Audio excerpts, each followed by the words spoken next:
शङ्करं शङ्कराचार्यं केशवं बादरायणं भाष्य कृतौ वन्दे भगवन्तौ पुनः पुनः ईश्वरो गुरुरात्मेति मूर्तिभेदविभागिने व्योमवद्व्याप्तदेहाय दक्षिणामूर्तये नमः। ॐ नारायणः परो व्यक्तात्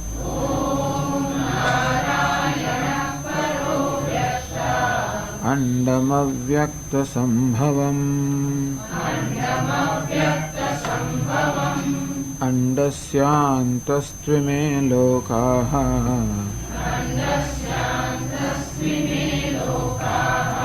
सप्तद्वीपा च मेदिनी।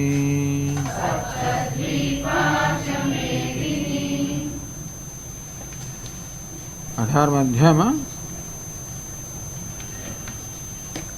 49 શ્લોકથી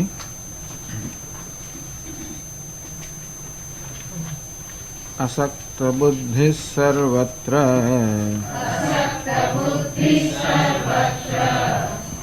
जितात्मा विगत स्पृहः नैष्कर्म्य सिद्धिं परमाम्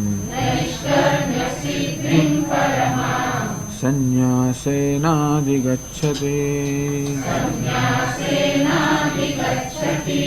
सिद्धिं प्राप्तो यथा ब्रह्म तथाप्नोति निबोध मे।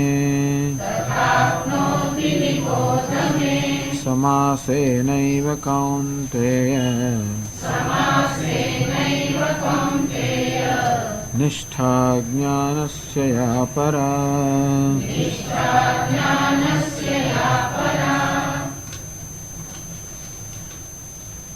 असक्त बुद्धि सर्वत्र जितात्मा विगत स्पृहः नैष्कर्म्य सिद्धिं परमां संन्यासेन अधिगच्छति। सर्वत्र असक्त बुद्धि जे मनुष्यની બુદ્ધિ સર્વથી અસક્ત એટલે કે આસક્તિથી રહિત છે. પુત્રદારાદિષુ આસક્તિ નિમિત્તેષુ અપી આમ પુત્ર પત્ની વગેરે જે અત્યંત નજીકથી સંકળાયેલા છે જેની પ્રત્યે આસક્તિ હોવી સ્વાભાવિક છે એમના પ્રત્યે પણ જે અનાસક્ત છે અર્થાત જે સર્વ આસક્તિથી મુક્ત છે. આસક્તિનો અર્થ છે કે જેના પર એ આ કોઈ પર આધારિત નથી. આમ પોતાના સુખ કે સલામતી માટે એ પુત્ર પત્ની કે નજીકના કોઈ પણ વ્યક્તિ કે કોઈ પણ વસ્તુ પર પોતાની સલામતી માટે સુખ માટે આધારિત નથી. આના અનાસક્તિ. આસક્તિનો અર્થ પોતાના સુખ માટે કે સલામતી માટે કશા પર આધારિત હોવું. એ અનુકૂળ હોય તો જ હું સુખી હોઉં એની અનુકૂળતા મહત્વની બની જાય. જેના પ્રત્યે આપણે આસક્તિ હોય એની અનુકૂળતા આપણને બહુ મહત્વની બની જાય. આમ પુત્ર પ્રત્યે આસક્તિ હોય, પત્ની પ્રત્યે હોય, પતિ પ્રત્યે હોય, કોઈની પ્રત્યે આસક્તિ નથી કે એની અનુકૂળતા મહત્વની છે.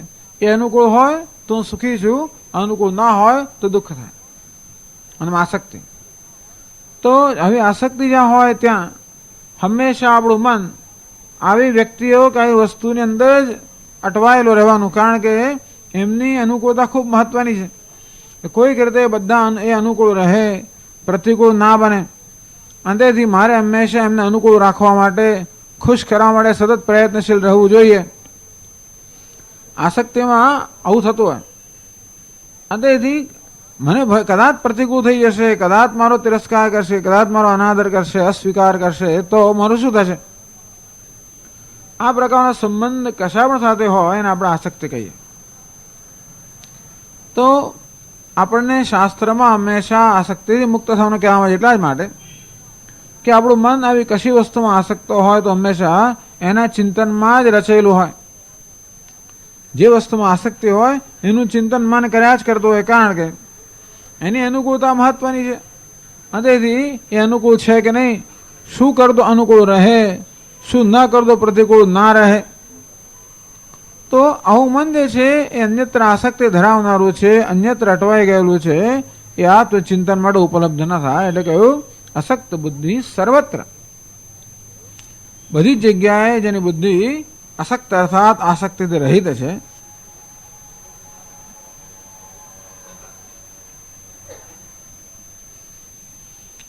જીતાત્મા તો બધેથી આસક્તિથી રહિત હોવું એનો અર્થ શું? જીતાત્મા. જીત વશીકૃત આત્મા અંતઃકરણ યસ્ય જીતાત્મા, જેને પોતાના મન પર સંપૂર્ણ પ્રભુત્વ છે. આસક્તિનો અર્થ એ થયો કે કોઈક બીજાનું મારા પર પ્રભુત્વ છે. જ્યારે બીજી કોઈ વસ્તુને અનુકૂળતા હોય કે પ્રસન્નતા મારા માટે મહત્વની હોય એનો અર્થ એ થયો કે મારા મન પર બીજા કશાનું પ્રભુત્વ છે. તો આસક્તિથી મુક્ત હોય તેથી એ સ્વયં પોતાના જ કાબુમાં છે, અર્થાત એ કશી વસ્તુ પર આધારિત નથી. એના માટે બીજા કશાનું એના પર પ્રભુત્વ નથી. વસ્તુ હોય તો સારી છે, ન હોય તો પણ સારી છે. જો નાનો બાળક એ રમકડાથી રમતો હોય કે પેલા ગિલ્લી દંડાથી કે શું કહેવાય ને લખોટીથી રમતો હોય, એને માટે લખોટી બહુ મહત્વની છે. કેટલી લખોટી જીત્યો, કેટલી હાર્યો, કેટલી, બધું મહત્વનું, એનું ચિંતન કર્યા કરે. એ જ બાળક પછી જયારે પોતે 30-35 વર્ષનું થાય, એને 8-10 વર્ષનું બાળક હોય, ભલે એ બાળક લખોટીમાં આસક્ત હોય પણ હવે એ પોતે મોટો થયો, હવે એને કોઈ આસક્તિ લખોટીમાં નથી, ભલે એની આસક્તિ બીજે કશે હોય, પણ અનાસક્ત કોને કહેવાય? લખોટી 100 છે સારું છે, ઓછી થઈ ગઈ તો વાંધો નથી, વધારે છે તો પણ વાંધો નથી. અર્થાત એને પોતાના સુખનો કે આત્મસંતોષનો કે આત્મગૌરવ એ લખોટીની સંખ્યા પર આધારિત નથી. નાના બાળકને એમ કે આમ ગર્વ લાગે કે હા આજે હું 10 જીત્યો, એને એમ લાગે કે મેં કે આજે હાય હું ઊણો થઈ ગયો કારણ કે આજે હારી ગયો. આમ એનો આત્મગૌરવ બીજા કશા પર આધારિત છે. હવે આ મોટો થઈ ગયા પછી લખોટી છે તો એ શું છે, નથી તો પણ શું. આમ એનું આત્મગૌરવ કે આત્મસંતોષ બીજા એના પર આધારિત, એને કે અનાસક્તિ. અને તો પછી એનું મન ક્યારે લખોટીના ચિંતનમાં નહીં હોય. બાળક તમે લખોટીના ચિંતનમાં પરોવાયેલું રહે, હનુમાન લખોટીથી પરોવાયેલું નથી. અર્થાત એ લખોટીના કોઈ પ્રભુત્વ નથી, કોઈ કાબુ નથી. લખોટી બાળકના મન પર કાબુ ધરાવે છે, આ પુરુષના મન પર કોઈ કાબુ ધરાવતી નથી. અસક્ત બુદ્ધિ આમ તે રીતે જેણે સર્વ રીતે સ્વતંત્રતા પ્રાપ્ત કરી છે, અંતેથી જીતાત્મા, જેને પોતાના અંતઃકરણ પર મન પર સંપૂર્ણ પ્રભુત્વ છે. અર્થાત જેનું મન બીજા બધાના પ્રભુત્વમાંથી કે બીજા બધાના કાબુમાંથી મુક્ત થયું છે. આ મોટી સાધના છે. મહત્વની સાધના એ છે કે આપણા મનને બીજા બધાના પ્રભુત્વમાંથી કે બીજા બધાના કાબુમાંથી છોડાવવું. હજારો વસ્તુના કાબુમાં આપણું મન છે, એમાં તેને છોડાવવું. જીતાત્મા વિગત સ્પૃહ, અંતેથી એનું મન બધી સ્પૃહાઓથી, બધા પ્રકારની ઈચ્છાઓથી રહિત છે. દેહ જીવિત ભોગેશુ, પોતાના દેહને જીવંત રાખવા માટે જે વિષય છે એના પ્રત્યે પણ સ્પૃહાથી મુક્ત છે. અસક્ત બુદ્ધિ સર્વત્વ જીતાત્મા વિગત સ્પૃહ. આમ આત્મજ્ઞાન પ્રાપ્ત કરવા માટે કે આત્મજ્ઞાનમાં નિષ્ઠા પ્રાપ્ત કરવા માટે જે પ્રકારની મનસ્થિતિ જોઈએ એનું વર્ણન આ શ્લોકની પહેલી પંક્તિમાં કરવામાં આવ્યું. નૈષ્કર્મ સિદ્ધિમ પરમામ સંન્યાસેન અધિગચ્છતિ. આવો જે મનુષ્ય છે એ સંન્યાસ દ્વારા પરમ નૈષ્કર્મ સિદ્ધિને પ્રાપ્ત કરે છે. નૈષ્કર્મ સિદ્ધિ કોને કહેવાય? નૈષ્કર્મી રૂપી સિદ્ધિ. એક અર્થ એવો કર્યો નૈષ્કર્મી રૂપી સિદ્ધિ. નિષ્કર્મ કોને કહેવાય? જેનામાંથી બધા કર્મ નીકળી ગયા છે. નિર્ગતાની કર્માણી યસ્માદ, જેનામાંથી સર્વ કર્મ નીકળી ગયા છે. અર્થાત જેને આત્માના ખ્યાલમાં કોઈ પ્રકારના કર્મ સંકળાયેલા નથી, કર્તૃત્વ રહેલું નથી. એટલે બ્રહ્મ જ્ઞાનથી પોતાને બ્રહ્મરૂપે જાણવાને કારણે જે જાણે છે કે હું અકર્તા છું, એ કારણે જેના આત્માના ખ્યાલમાંથી સર્વ કર્મ નીકળી ગયા છે, સહ નિષ્કર્મા, એ મનુષ્ય નિષ્કર્મા કહેવાય. એની અવસ્થાને નિષ્કર્મ કહેવાય. તો નૈષ્કર્મ સિદ્ધિ અથવા નૈષ્કર્મની સિદ્ધિ. ટૂંકમાં નૈષ્કર્મની સિદ્ધિ એટલે આત્મા નિષ્કર્મ. નૈષ્કર્મ એટલે આત્મા. આત્મા અથવા નિષ્કર્મ છે એટલે કે અકર્તા છે. તો અકર્તાના આત્મા હું અકર્તા છું એ પ્રકારના જ્ઞાનમાં નિષ્ઠા નામ છે નૈષ્કર્મ સિદ્ધિ. પરમામ તો ભગવદ્ ગીતામાં ભગવાન બે પ્રકારની સિદ્ધિની વાત કરે છે. એક સિદ્ધિ કર્મયોગથી પ્રાપ્ત થનારી સિદ્ધિ છે અને બીજી સિદ્ધિ જ્ઞાનથી પ્રાપ્ત થનારી છે. કર્મયોગથી પ્રાપ્ત થનારી સિદ્ધિ છે જેને આપણે અંતઃકરણ શુદ્ધિ કહીએ, રાગ દ્વેષની મુક્તિ કહીએ, આસક્તિમાંથી મુક્તિ કહીએ.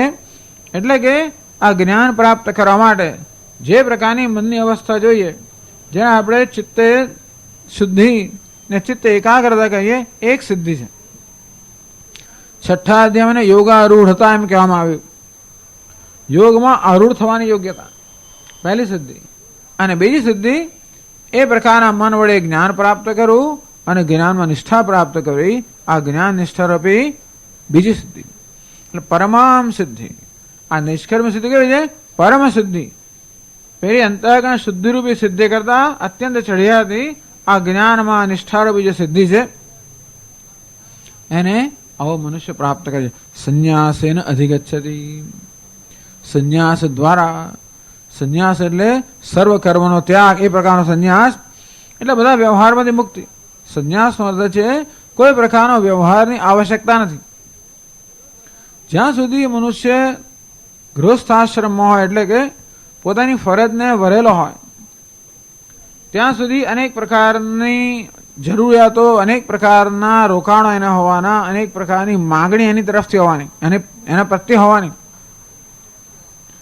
આમ દુનિયા આપણી પાસે અનેક પ્રકારની માંગણી કરતી હોય. જ્યાં સુધી આપણે ઘરમાં હોઈએ કે કોઈ પ્રકારની વ્યવસ્થાના એક ભાગ હોઈએ, જ્યાં સુધી કોઈ પ્રકારની વ્યવસ્થાનો લાભ આપણને મળતો હોય ત્યાં સુધી એ વ્યવસ્થા આપણી પાસે કોઈ ને કોઈ પ્રકારની કર્તવ્યની અપેક્ષા રાખવાનું છે. ઘરમાં રહેતા હોઈએ એટલે કંઈક તો કામ સોંપે છે. સ્વામીજી સ્કૂલમાં નોકરી એટલે કશુંક તો સોંપે છે. ક્યાં નોકરી કશુંક સોંપે.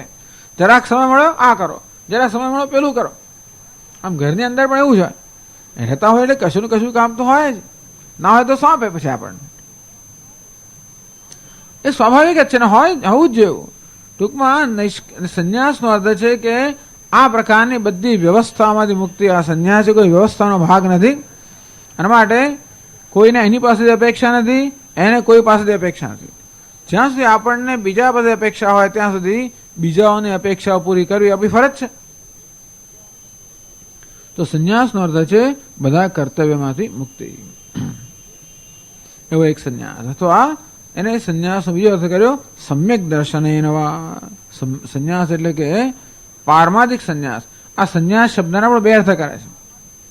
એક સંન્યાસનો અર્થ મુખ્ય અર્થ, બીજો ગૌણ અર્થ.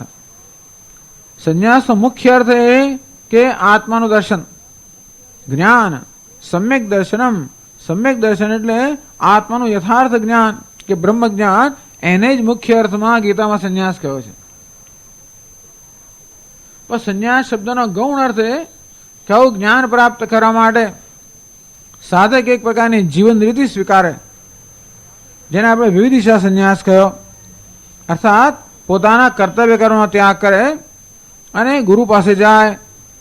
સંન્યાસ યોગાત યતયઃ શુદ્ધ સત્વાહ.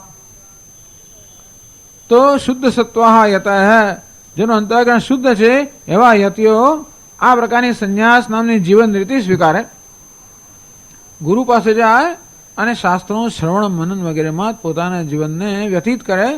આ એક સંન્યાસ એટલે જીવન રીતિ. અને એને કારણે આપણને મુખ્ય અર્થમાં સંન્યાસ પ્રાપ્ત થાય, જ્ઞાનરૂપી સંન્યાસ પ્રાપ્ત થાય. સંન્યાસેન અધિગચ્છતિ. તો પહેલા સર્વ કર્મના ત્યાગરૂપી સંન્યાસ અને પછી સમ્યક દર્શન, યથાર્થ દર્શન રૂપી સંન્યાસ દ્વારા નૈષ્કર્મ સિદ્ધ એટલે કે નૈષ્કર્મ એટલે કે આત્મા કે બ્રહ્મ, એ બ્રહ્મના જ્ઞાનમાં નિષ્ઠા પ્રાપ્ત કરવા રૂપી હું બ્રહ્મ છું એ જ્ઞાનમાં નિષ્ઠા પ્રાપ્ત કરવા રૂપી નૈષ્કર્મ સિદ્ધિ પ્રાપ્ત કરે છે. એટલે ભગવાને ક્રમ બતાવ્યો. પહેલા કર્મયોગ દ્વારા અંતઃકરણ શુદ્ધિ અને પછી જ્ઞાન દ્વારા જ્ઞાન નિષ્ઠા, જેને નૈષ્કર્મ સિદ્ધિ કહેવામાં આવી. તો ભગવાન આ શ્લોકમાં નૈષ્કર્મ્ય સિદ્ધિ એવા શબ્દનો પ્રયોગ કરે છે. ત્રીજા અધ્યાયમાં ભગવાને નૈષ્કર્મ્ય શબ્દનો પ્રયોગ કરેલો. ન કર્મણામ અનારંભાત નૈષ્કર્મ્યમ પુરુષ અશ્નુતે. તો અર્જુનને ત્યારે ભગવાન કહે કે અર્જુન, કર્મ ન કરવાનું નામ નૈષ્કર્મ્યની અંદર નિષ્ક્રિયતા છે. આ નૈષ્કર્મ્ય નિષ્ક્રિયતા બે વચ્ચેનો ભેદ જાણવો જોઈએ. કશું ન કરવું, હાથ જોડીને બેસેલું શું કહેવાય? નિષ્ક્રિયતા. જ્યારે બધા કર્મની જરૂરિયાત મુક્ત થવું એને કહેવાય નૈષ્કર્મ્ય. એટલે નિષ્ક્રિયતા એ તો આળસુ માણસનો નિષ્ક્રિયતા, અથવા તો ક્યાં તો આળસુ હોય અથવા તો અણસમજુ હોય અને માટે કર્મનો જે ઉપયોગ છે ન જાણતો હોવાને કારણે કર્મ છોડી દે.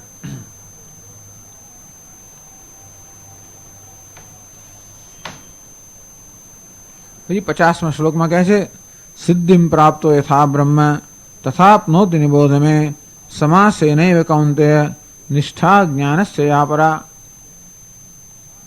સિદ્ધિમ પ્રાપ્ત હૈ, જેણે સિદ્ધિ પ્રાપ્ત કરી છે, સ્વકર્મણા ઈશ્વરમ સમભ્યર્ચ્ય તત્પ્રસાદજામ કાયેન્દ્રિયાણામ જ્ઞાન નિષ્ઠા યોગ્યતામ લક્ષણામ સિદ્ધિમ પ્રાપ્ત હૈ. મેં કહ્યું એ પ્રમાણે સિદ્ધિ શબ્દના બે અર્થ કર્યા.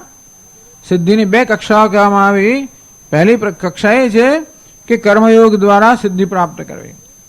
સ્વકર્મણા ઈશ્વરમ સમભ્યર્ચ્ય, પોતાના કર્તવ્ય કર્મ દ્વારા ઈશ્વરની આરાધના કરતા કરતા તત્પ્રસાદજામ, તો ભગવાનને આપણે આરાધના કરવાને કારણે ભગવાનની પ્રસન્નતા પ્રાપ્ત થાય. કર્મયોગનો મુખ્ય હેતુ, કર્મયોગ એટલે કે પોતાના કર્મથી ઈશ્વરને પ્રસન્ન કરવાનો પ્રયત્ન કરવો.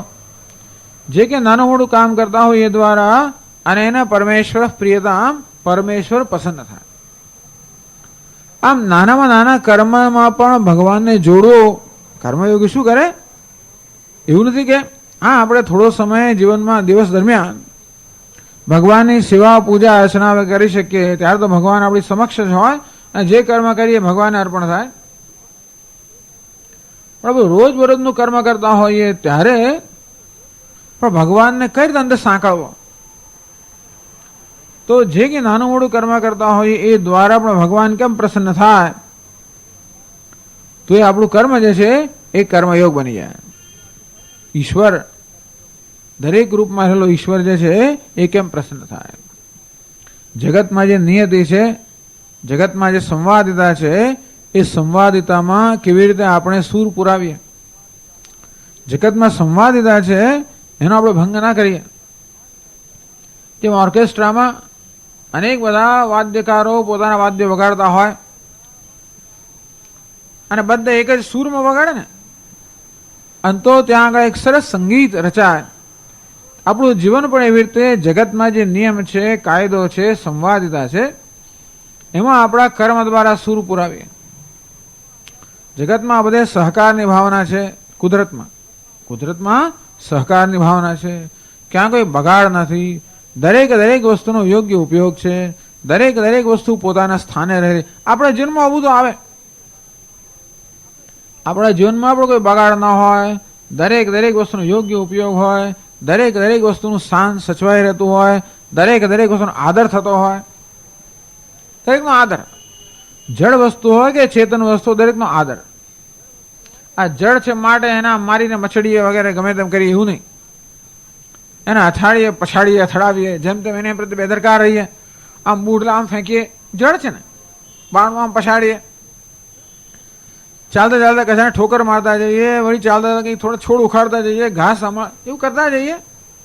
તો કે નહીં, દરેક વસ્તુનો આદર.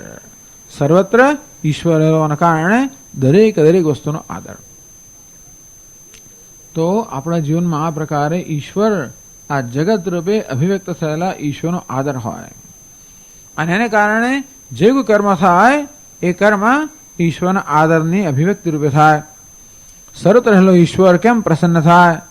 કેમ કોઈનું લાગણી ના દુભાય? કેમ આવી જાતની બધી ટૂંકમાં આ પ્રકારની એક સભાનતા જ્યારે હોય ત્યારે આપણા બધા કર્મ યોગ બની જાય. સ્વકર્મણા ઈશ્વરમ સમભ્યર્ચ્ય, પોતાના કર્તવ્ય કર્મથી ઈશ્વરની સારી રીતે અર્ચના કરતા કરતા, આરાધના કરતા કરતા એની ઉપાસના ભક્તિ કરતા કરતા, એને ખુશ કરતા કરતા તત્ પ્રસાદ જામ, તો જેટલા અંશે આપણે ઈશ્વરને પ્રસન્ન કરવાનો પ્રયત્ન કરીએ એટલા અંશે ઈશ્વર આપણે અનુકૂળ બને. ઈશ્વરની અનુકૂળતા એટલે કે ઈશ્વરનો પ્રસાદ, ઈશ્વરની કૃપા, ઈશ્વરનો અનુગ્રહ. આમ પરસ્પર વસ્તુ છે ને. પ્રાર્થના કરે છે ને, સર્વમ બ્રહ્મોપનિષદમ માહમ બ્રહ્મ નિરાકુર્યામ મામા બ્રહ્મ નિરાકરોત. સર્વમ બ્રહ્મોપનિષદમ, સર્વમ ઔપનિષદમ બ્રહ્મ. આ જે કંઈ છે એ બ્રહ્મ છે. ઉપનિષદમાં જેનું પ્રતિપાદન કરવામાં આવ્યું છે એ બ્રહ્મ કે પરમાત્મા જે સર્વ છે. માહમ બ્રહ્મ નિરાકુર્યામ, ભગવાને પ્રાર્થના કરીએ છીએ કે ભગવાન હું આ બ્રહ્મનો, પરમેશ્વરનો અનાદર ન કરું. તો જે કાંઈ છે બધું ઈશ્વર જ છે, પરમાત્મા છે, પરમાત્માનો પરમેશ્વરમાંથી અનાદર ન થાય. મા બ્રહ્મ નિરાકરોત, એ ભગવાન મારો અનાદર ના કરે, મને ભૂલી ના જાય, મારાથી વિમુખ ના થાય. હું ઈશ્વરથી વિમુખ ન થઉં, ઈશ્વર મારાથી વિમુખ ન થાય. અનિરાકરણ મસ્તુ નિરાકરણ મે અસ્તુ.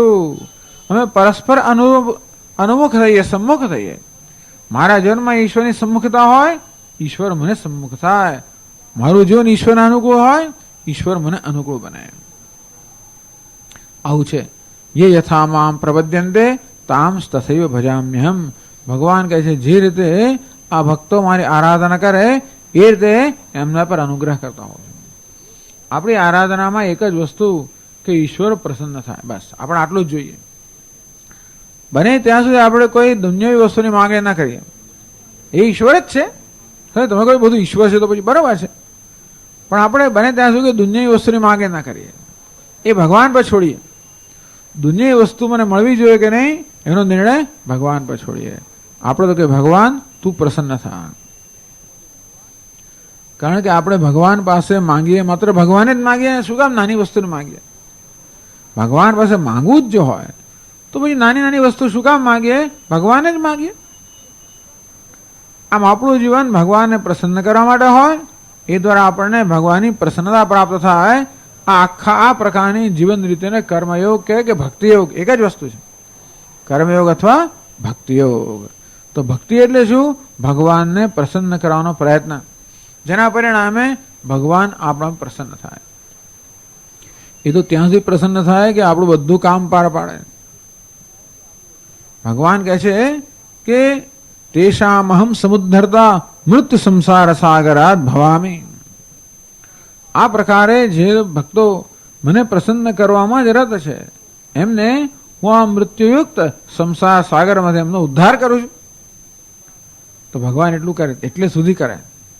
ઉદ્ધાર કરવો કામ એનું છે અને એને પ્રસન્ન કરવાનો પ્રયત્ન કરો આપણું કામ છે. તત્પ્રસાદજામ કાયેન્દ્રિયાણામ જ્ઞાન નિષ્ઠા યોગ્યતા લક્ષણામ સિદ્ધિમ પ્રાપ્ત હૈ.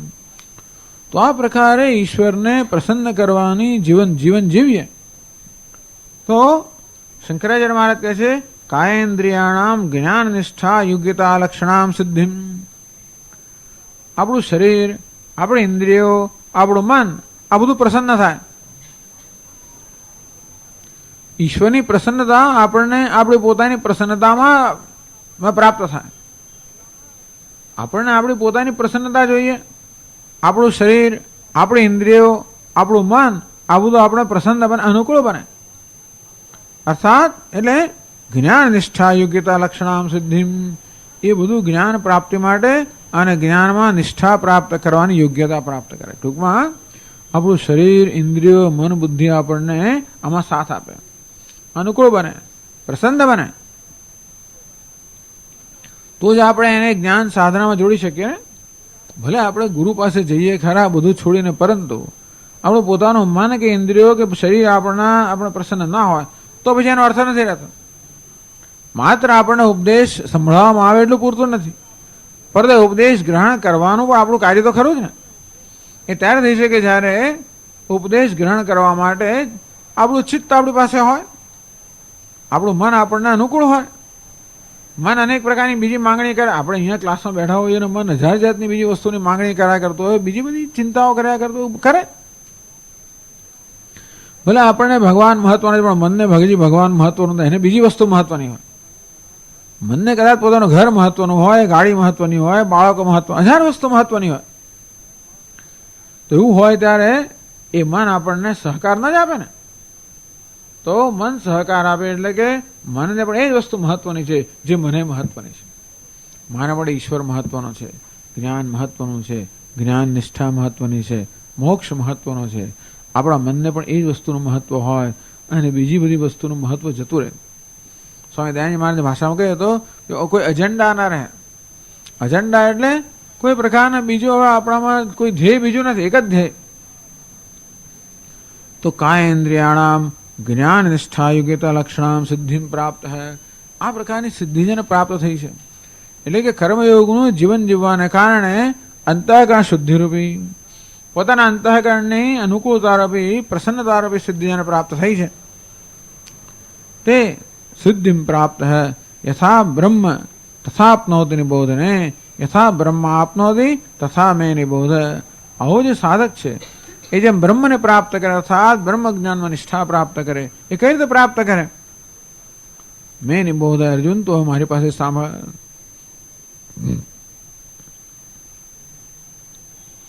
સમાસેનૈવ કૌંતેય નિષ્ઠા જ્ઞાનસ્ય પરા.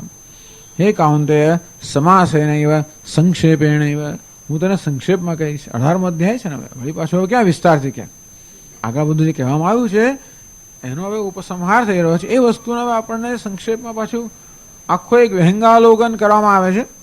તો ભગવાન કહે છે કે કર્મયોગ દ્વારા જેણે અંતઃકરણ શુદ્ધિ પ્રાપ્ત કરી છે, ભગવાને કહ્યું 2 પ્રકારની નિષ્ઠા, 2 પ્રકારની નિષ્ઠા બે તબક્કાની નિષ્ઠા. જ્ઞાન યોગેન સાંખ્યાનામ, કર્મયોગેન યોગીનામ. જે સાંખ્ય છે અર્થાત જે સંન્યાસીઓ છે એના માટે જ્ઞાન, અને જે યોગી છે એમના માટે કર્મ. તો પહેલી નિષ્ઠા જેને પ્રાપ્ત થઈ કર્મયોગેન યોગીનામ. આમ કર્મયોગ રૂપી સિદ્ધિ પ્રાપ્ત થયા પછી આ જ્ઞાન યોગ રૂપી સિદ્ધિ કેમ પ્રાપ્ત કરવી એ હું તને સંક્ષેપમાં કહીશ. નિષ્ઠા જ્ઞાનસ્ય પરા, યા જ્ઞાનસ્ય પરાનિષ્ઠા, જે જ્ઞાનની પરાનિષ્ઠા છે. નિષ્ઠા એટલે નિતરામ સ્થિતિ. નિષ્ઠા એટલે સ્થિતિ.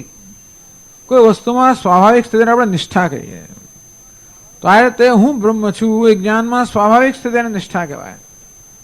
એ પરાનિષ્ઠા, જ્ઞાનની જે પરાનિષ્ઠા છે એટલે કે સર્વશ્રેષ્ઠ નિષ્ઠા છે, હું બ્રહ્મ છું એ બ્રહ્મ જ્ઞાનમાં જે સર્વશ્રેષ્ઠ નિષ્ઠા છે, સ્વાભાવિક સ્થિતિ છે, નિષ્પ્રયત્ન સ્થિતિ.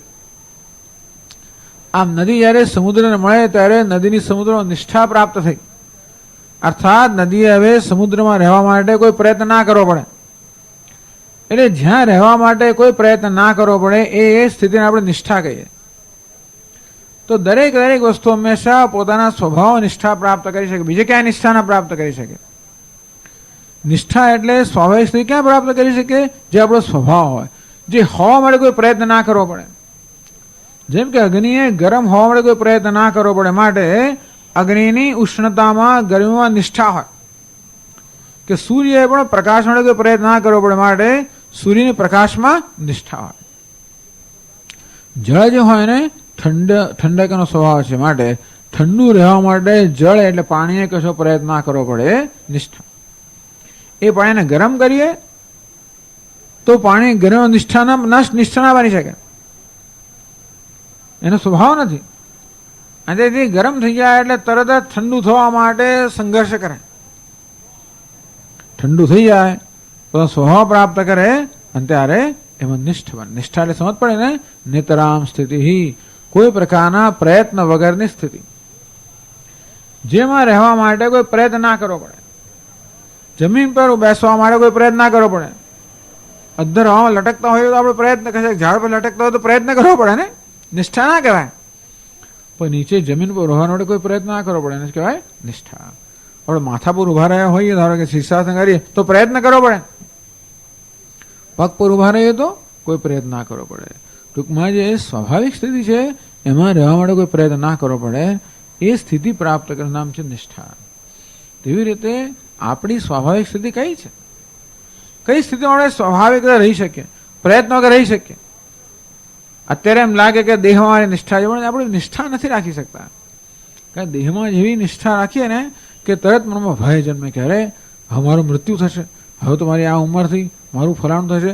ટૂંકમાં દેહમાં હંમેશા દેહમાં આ જન્મ મૃત્યુ જરા વ્યાધિ આવું હોવાના કારણે હું દેહ છું એ પ્રકારના જ્ઞાનમાં નિષ્ઠા ન પ્રાપ્ત થઈ શકે. હું મન છું બુદ્ધિ છું એ કોઈ જ્ઞાનમાં નિષ્ઠા એટલા માટે પ્રાપ્ત ના થાય કે દરેક દરેક જ્ઞાનમાં હંમેશા અલ્પતાનો મર્યાદિતતાનો ખ્યાલ રહેલો જ છે. મન પણ અલ્પ છે, બુદ્ધિ પણ અલ્પ છે, માટે મન કે બુદ્ધિમાં અહમભાવ હોય તો હું અલ્પ છું. અલ્પ એટલે મર્યાદિત છું. અને તેથી ક્યારેક હંમેશા ભયભીત છું. જે માણસ અલ્પ હોય મર્યાદિત હોય ને હંમેશા પોતાના પર આક્રમણ થવાનો, કંઈક જતો રહેવાનો, કંઈક નહીં મળવાનો ભય રહેલો છે. હમણાં ભય છે ત્યાં નિષ્ઠા નથી. અત્યારે મનુષ્ય ભયમાં છે, મૃત્યુના ભયમાં હોય કે પોતાનું અપમાન થવાના કશા ને કશા ભયમાં હંમેશા આપણે હોઈએ છીએ. પોતાનું રક્ષણ કરે જ્યાં અલ્પતાની લાગે છે ત્યાં હંમેશા ભય રહેલો હોય. ત્યાં ક્યારે નિષ્ઠા પ્રાપ્ત ન થાય. અભયમ પ્રતિષ્ઠા વિંદતે. ઉપનિષદ કહે છે કે જ્યારે નિર્ભયતામાં આપણે પ્રાપ્ત કરીએ ત્યારે આપણે પ્રતિષ્ઠિત બનીએ. તો માણસનું સ્વાભાવિક સ્વરૂપ કયું છે? આ શરીરમાંનું સ્વાભાવિક સ્વરૂપ નથી કે મન બુદ્ધિમાંનું સ્વાભાવિક સ્વરૂપ નથી. અહમ બ્રહ્માસ્મિ, હું બ્રહ્મ છું, એમાં એ સ્વાભાવિક સ્વરૂપ છે. જો આપણે ગાઢ નિદ્રામાં જ્યારે હોઈએ ત્યારે એક રીતે કંઈક થોડી નિષ્ઠા પ્રાપ્ત કરતા હોઈએ છીએ. ગાઢ નિદ્રામાં હોઈએ ને કોઈ પ્રકારના પ્રયત્નો કરી સ્થિતિમાં હોઈએ છીએ ત્યારે આપણે બ્રહ્મમાં એક હોઈએ છીએ. અને એટલા જ માટે ત્યાં કોઈ પ્રકારનો સંઘર્ષ નથી, કાંઈ નથી. માત્ર અજ્ઞાન છે એ મોટી મુશ્કેલી છે. પણ તે રીતે હું બ્રહ્મ છું એ મારું વાસ્તવિક સ્વરૂપ છે. જેમ ઉષ્ણતા એ અગ્નિનું વાસ્તવિક સ્વરૂપ છે, પ્રકાશ એ સૂર્યનું વાસ્તવિક સ્વરૂપ છે, તો મારું તમારું વાસ્તવિક સ્વરૂપ કયું? બ્રહ્મ. અનંત પૂર્ણ. હું પૂર્ણ છું, અનંત છું, શાંત છું, બ્રહ્મ છું. આપણું સ્વરૂપ છે. તો એ જ્ઞાનમાં નિષ્ઠા પ્રાપ્ત કરવાનું નામ છે જ્ઞાનસ્ય પરાન નિષ્ઠા. એ જ્ઞાનમાં સ્થિતિ પ્રાપ્ત કરવાનું નામ છે નિષ્ઠા. ટૂંકમાં એ જ્ઞાનમાં સ્થિતિ પ્રાપ્ત કરવા માટે જે કે અવરોધ છે અવરોધ દૂર કરવા. પેલો અવરોધ છે આવરણ, અજ્ઞાન અવરોધ છે એ દૂર થાય શ્રવણથી. સંશય બીજો અવરોધ છે દૂર થાય મનનથી. દેહાત બુદ્ધિ વિપરીતમાં ત્રીજો અવરોધ છે દૂર થાય નિધિધ્યાસનથી. તો જ્ઞાન નિષ્ઠા મેળવવા માટે શ્રવણ, મનન, નિધિધ્યાસન, આવરણ, વિક્ષેપ અને વિપરીત બુદ્ધિ આ ત્રણ અવરોધો છે. એ અવરોધો જ્યારે દૂર થાય ત્યારે મનુષ્ય પોતાના સ્વભાવમાં સ્વાભાવિક સ્થિતિ પ્રાપ્ત કરે, નિષ્ઠા પ્રાપ્ત કરે. હે અર્જુન, એ નિષ્ઠા કેમ પ્રાપ્ત કરવી એનું તને સંક્ષેપમાં વર્ણન કરે છે. આવું જ્યારે કહ્યું ને ત્યારે શંકરાચાર્ય મહારાજે બધી એક ચર્ચા ઊભી ના કરી, પણ મનમાં જે પ્રશ્ન ઉપસ્થિત થાય ને એ પ્રશ્ન એમણે ઉપસ્થિત કર્યા. આ પણ વ્યાખ્યાન કરનારની પણ આ એક પદ્ધતિ, વ્યાખ્યાનની ફરજ છે એમની કે આપણે ઘણીવાર આપણા મનો પ્રશ્ન જન્મે આપણે બહાર વ્યક્ત ના કરીએ, અથવા ઘણીવાર આપણે વસ્તુ પર ઝાઝો વિચાર ના કરીએ તો પ્રશ્ન ના જન્મે પણ પછી જન્મે. તો આ જ્ઞાન નિષ્ઠા એવો શબ્દ પ્રયોગ જ્યારે ભગવાન કરે છે ત્યારે આત્મજ્ઞાન એટલે શું, નિષ્ઠા એટલે શું એ પ્રશ્ન કર્યા. નિષ્ઠા પર્યવસાનમ પરિસમાપ્તિ. નિષ્ઠા એટલે નિતરામ સ્થિતિ, પર્યવસાનમ પરિસમાપ્તિ. જ્યાં બધા પ્રયત્નો પરિસમાપ્ત થઈ ગયા હોય, જેમ સમુદ્રને પ્રાપ્ત કરીને નદીના બધા પ્રયત્નો શાંત થઈ ગયા, પરિસમાપ્ત થઈ ગયા, તે રીતે જેને પ્રાપ્ત કરીને આપણે બધા પ્રકારનો સંઘર્ષ, બધા જ પ્રયત્નો, બધો જ અજંબો શાંત થઈ જાય, એ સમાપ્ત થઈ જાય. બ્રહ્મ જ્ઞાનસ્ય પરિસમાપ્તિ. આજે બ્રહ્મ જ્ઞાનની પરિસમાપ્તિ છે ભગવાન એ વિશે હું તને કહીશ. તો પ્રશ્ન કર્યો કીદૃશી સા. આ 400 ને કયા પાના પર છે? ઓહો, આપણે ઘણા આગળ આવી ગયા છે નહીં?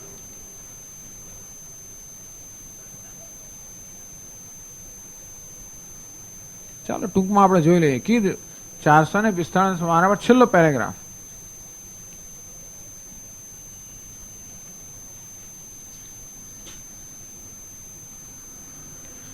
कीदृशी से वो ब्रह्म ज्ञान की निष्ठा कैसी होती है? ये ब्रह्म ज्ञान निष्ठा केवी होय छे? यादृशम आत्मज्ञानम, जैसा कि आत्मज्ञान है। तो ब्रह्म ज्ञान निष्ठा केवी होय? तो जो आत्मज्ञान हो एक ब्रह्म ज्ञान निष्ठा। कीदृक्तत, वो कैसा है? आत्मा केवो छे? तो ज्ञान निष्ठा एटले ब्रह्म ज्ञान निष्ठा। आ ब्रह्म ज्ञान निष्ठा केवी होय? तो कि जो आत्मज्ञान छे आत्मा ज ब्रह्म छे। तो आत्मा केवो छे? आत्मज्ञान क्यारे थाय? आपणे जाणीए के आत्मा केवो छे, जाणीए तो आत्मज्ञान थाय ने। कीदृक्तत यादृश आत्मा। तो आत्मज्ञान केवुं छे? तो कि जो आत्मा छे एवुं आत्मज्ञान छे। जो हमेशा भाई आ गुलाबनुं ज्ञान एटले केवुं? जे गुलाब छे ए प्रकारनुं ज्ञान हो नाम गुलाबनुं ज्ञान। तेम आत्मज्ञान एटले शुं? आत्मानुं जे स्वरूप छे ए प्रकारनुं ज्ञान हो एनुं नाम आत्मज्ञान। कीदृश, तो आत्मा केवो छे? कीदृशः सौ, आत्मा कैसा है? अरे यादृशः भगवता उक्त है। आ भगवत गीता में जे प्रकारे निरूपण कर्युं छे एवो आत्मा छे। उपनिषद वाक्यैश्च न्यायतश्च, उपनिषद में पण जेनुं निरूपण थयेलुं छे। न्याय एटले आपणे ज्यारे तर्कथी आपणे विचारीए, बुद्धिपूर्वक विचारीए तो पण आत्मानुं स्वरूप केवुं होवुं जोईए। આપણે વિચારી ખરેખર હું કેવો હોવો જોઈએ, મને કેવા હોવું ગમે, હું કેવો છું, મને જેવા હોવું ગમે.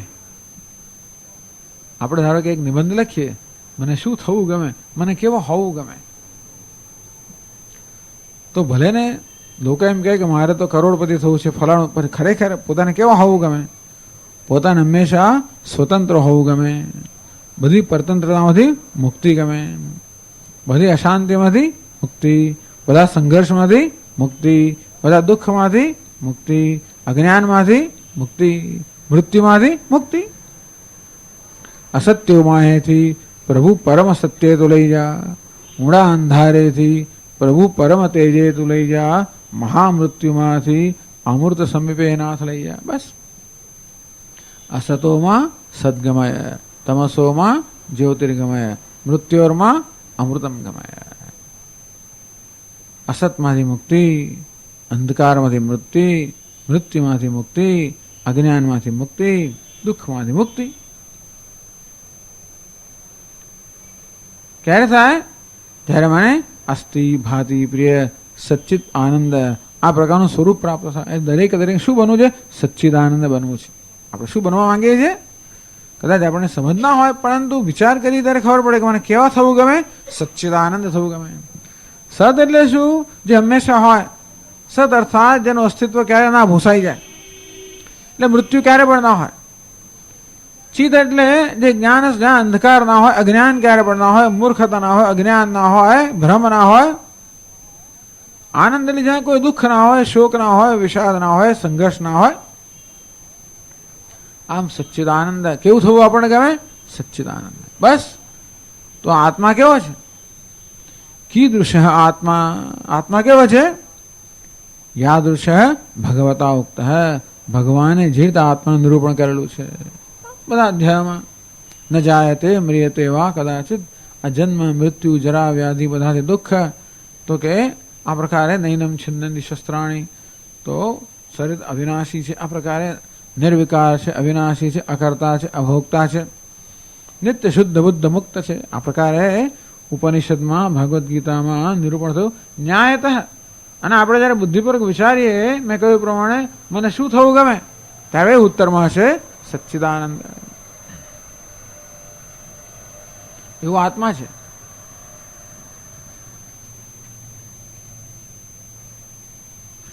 એટલે પ્રશ્ન થયો, આત્મજ્ઞાન કેવી રીતે મેળવવું? પ્રશ્ન એ થયો કે આવા આત્માનું જ્ઞાન કેમ પ્રાપ્ત કરવું? કારણ કે જેવો વિષય હોય એને અનુરૂપ જ્ઞાન હોવું જોઈએ.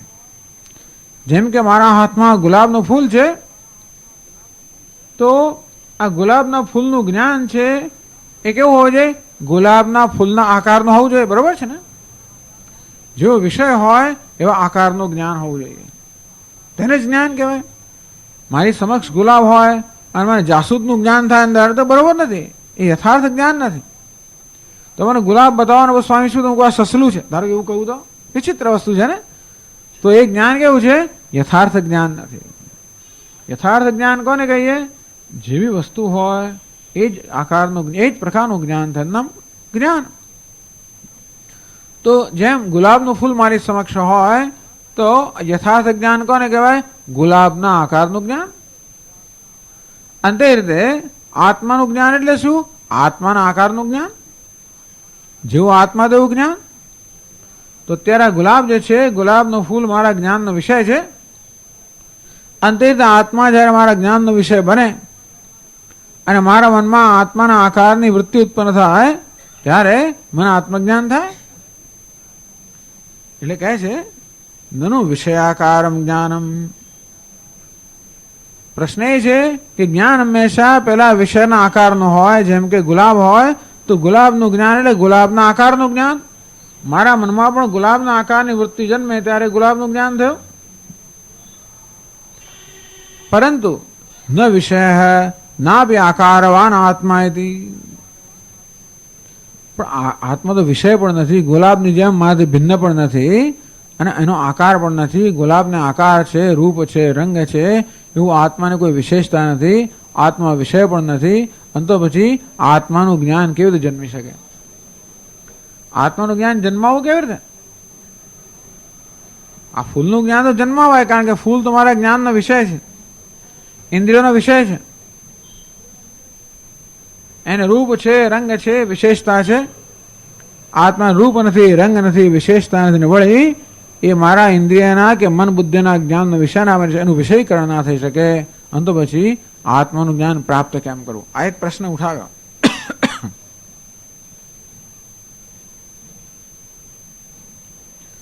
અને તો બહુ સુંદર રીતે શંકરાચાર્ય સમજાવ્યું. આ ચર્ચા આપણે કરી, પણ છતાં સમજાવ્યું શું કે આત્માનું જ્ઞાન આપણે ઉત્પન્ન કરવાનું છે જ નહીં. આત્માને, હા, આ ગુલાબનું ફૂલ કેવું છે કે અત્યારે મારા જ્ઞાનનો વિષય નથી, મારા મનમાં નથી. અને માટે એને મારા મનમાં ઉત્પન્ન કરવા માટે મારી સમક્ષ એ ધરવું પડે ત્યારે એ ગુલાબના આકારની વૃત્તિ જાગે. પણ શંકરાચાર્ય મહારાજ કહે છે કે આત્માનું જ્ઞાન તો હંમેશા છે જ. નસીબ જોગે વાત સાચી છે.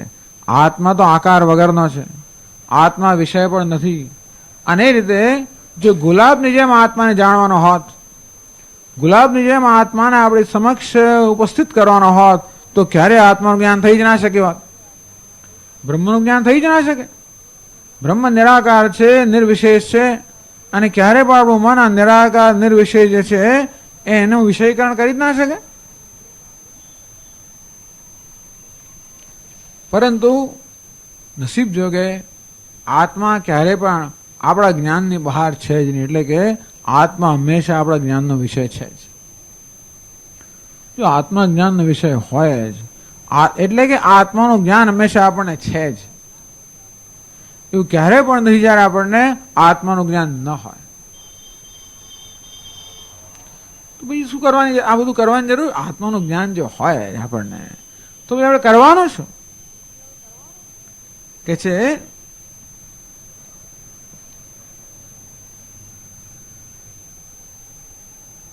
જો 447 પાના પર છેલ્લેથી ત્રીજો પેરેગ્રાફ.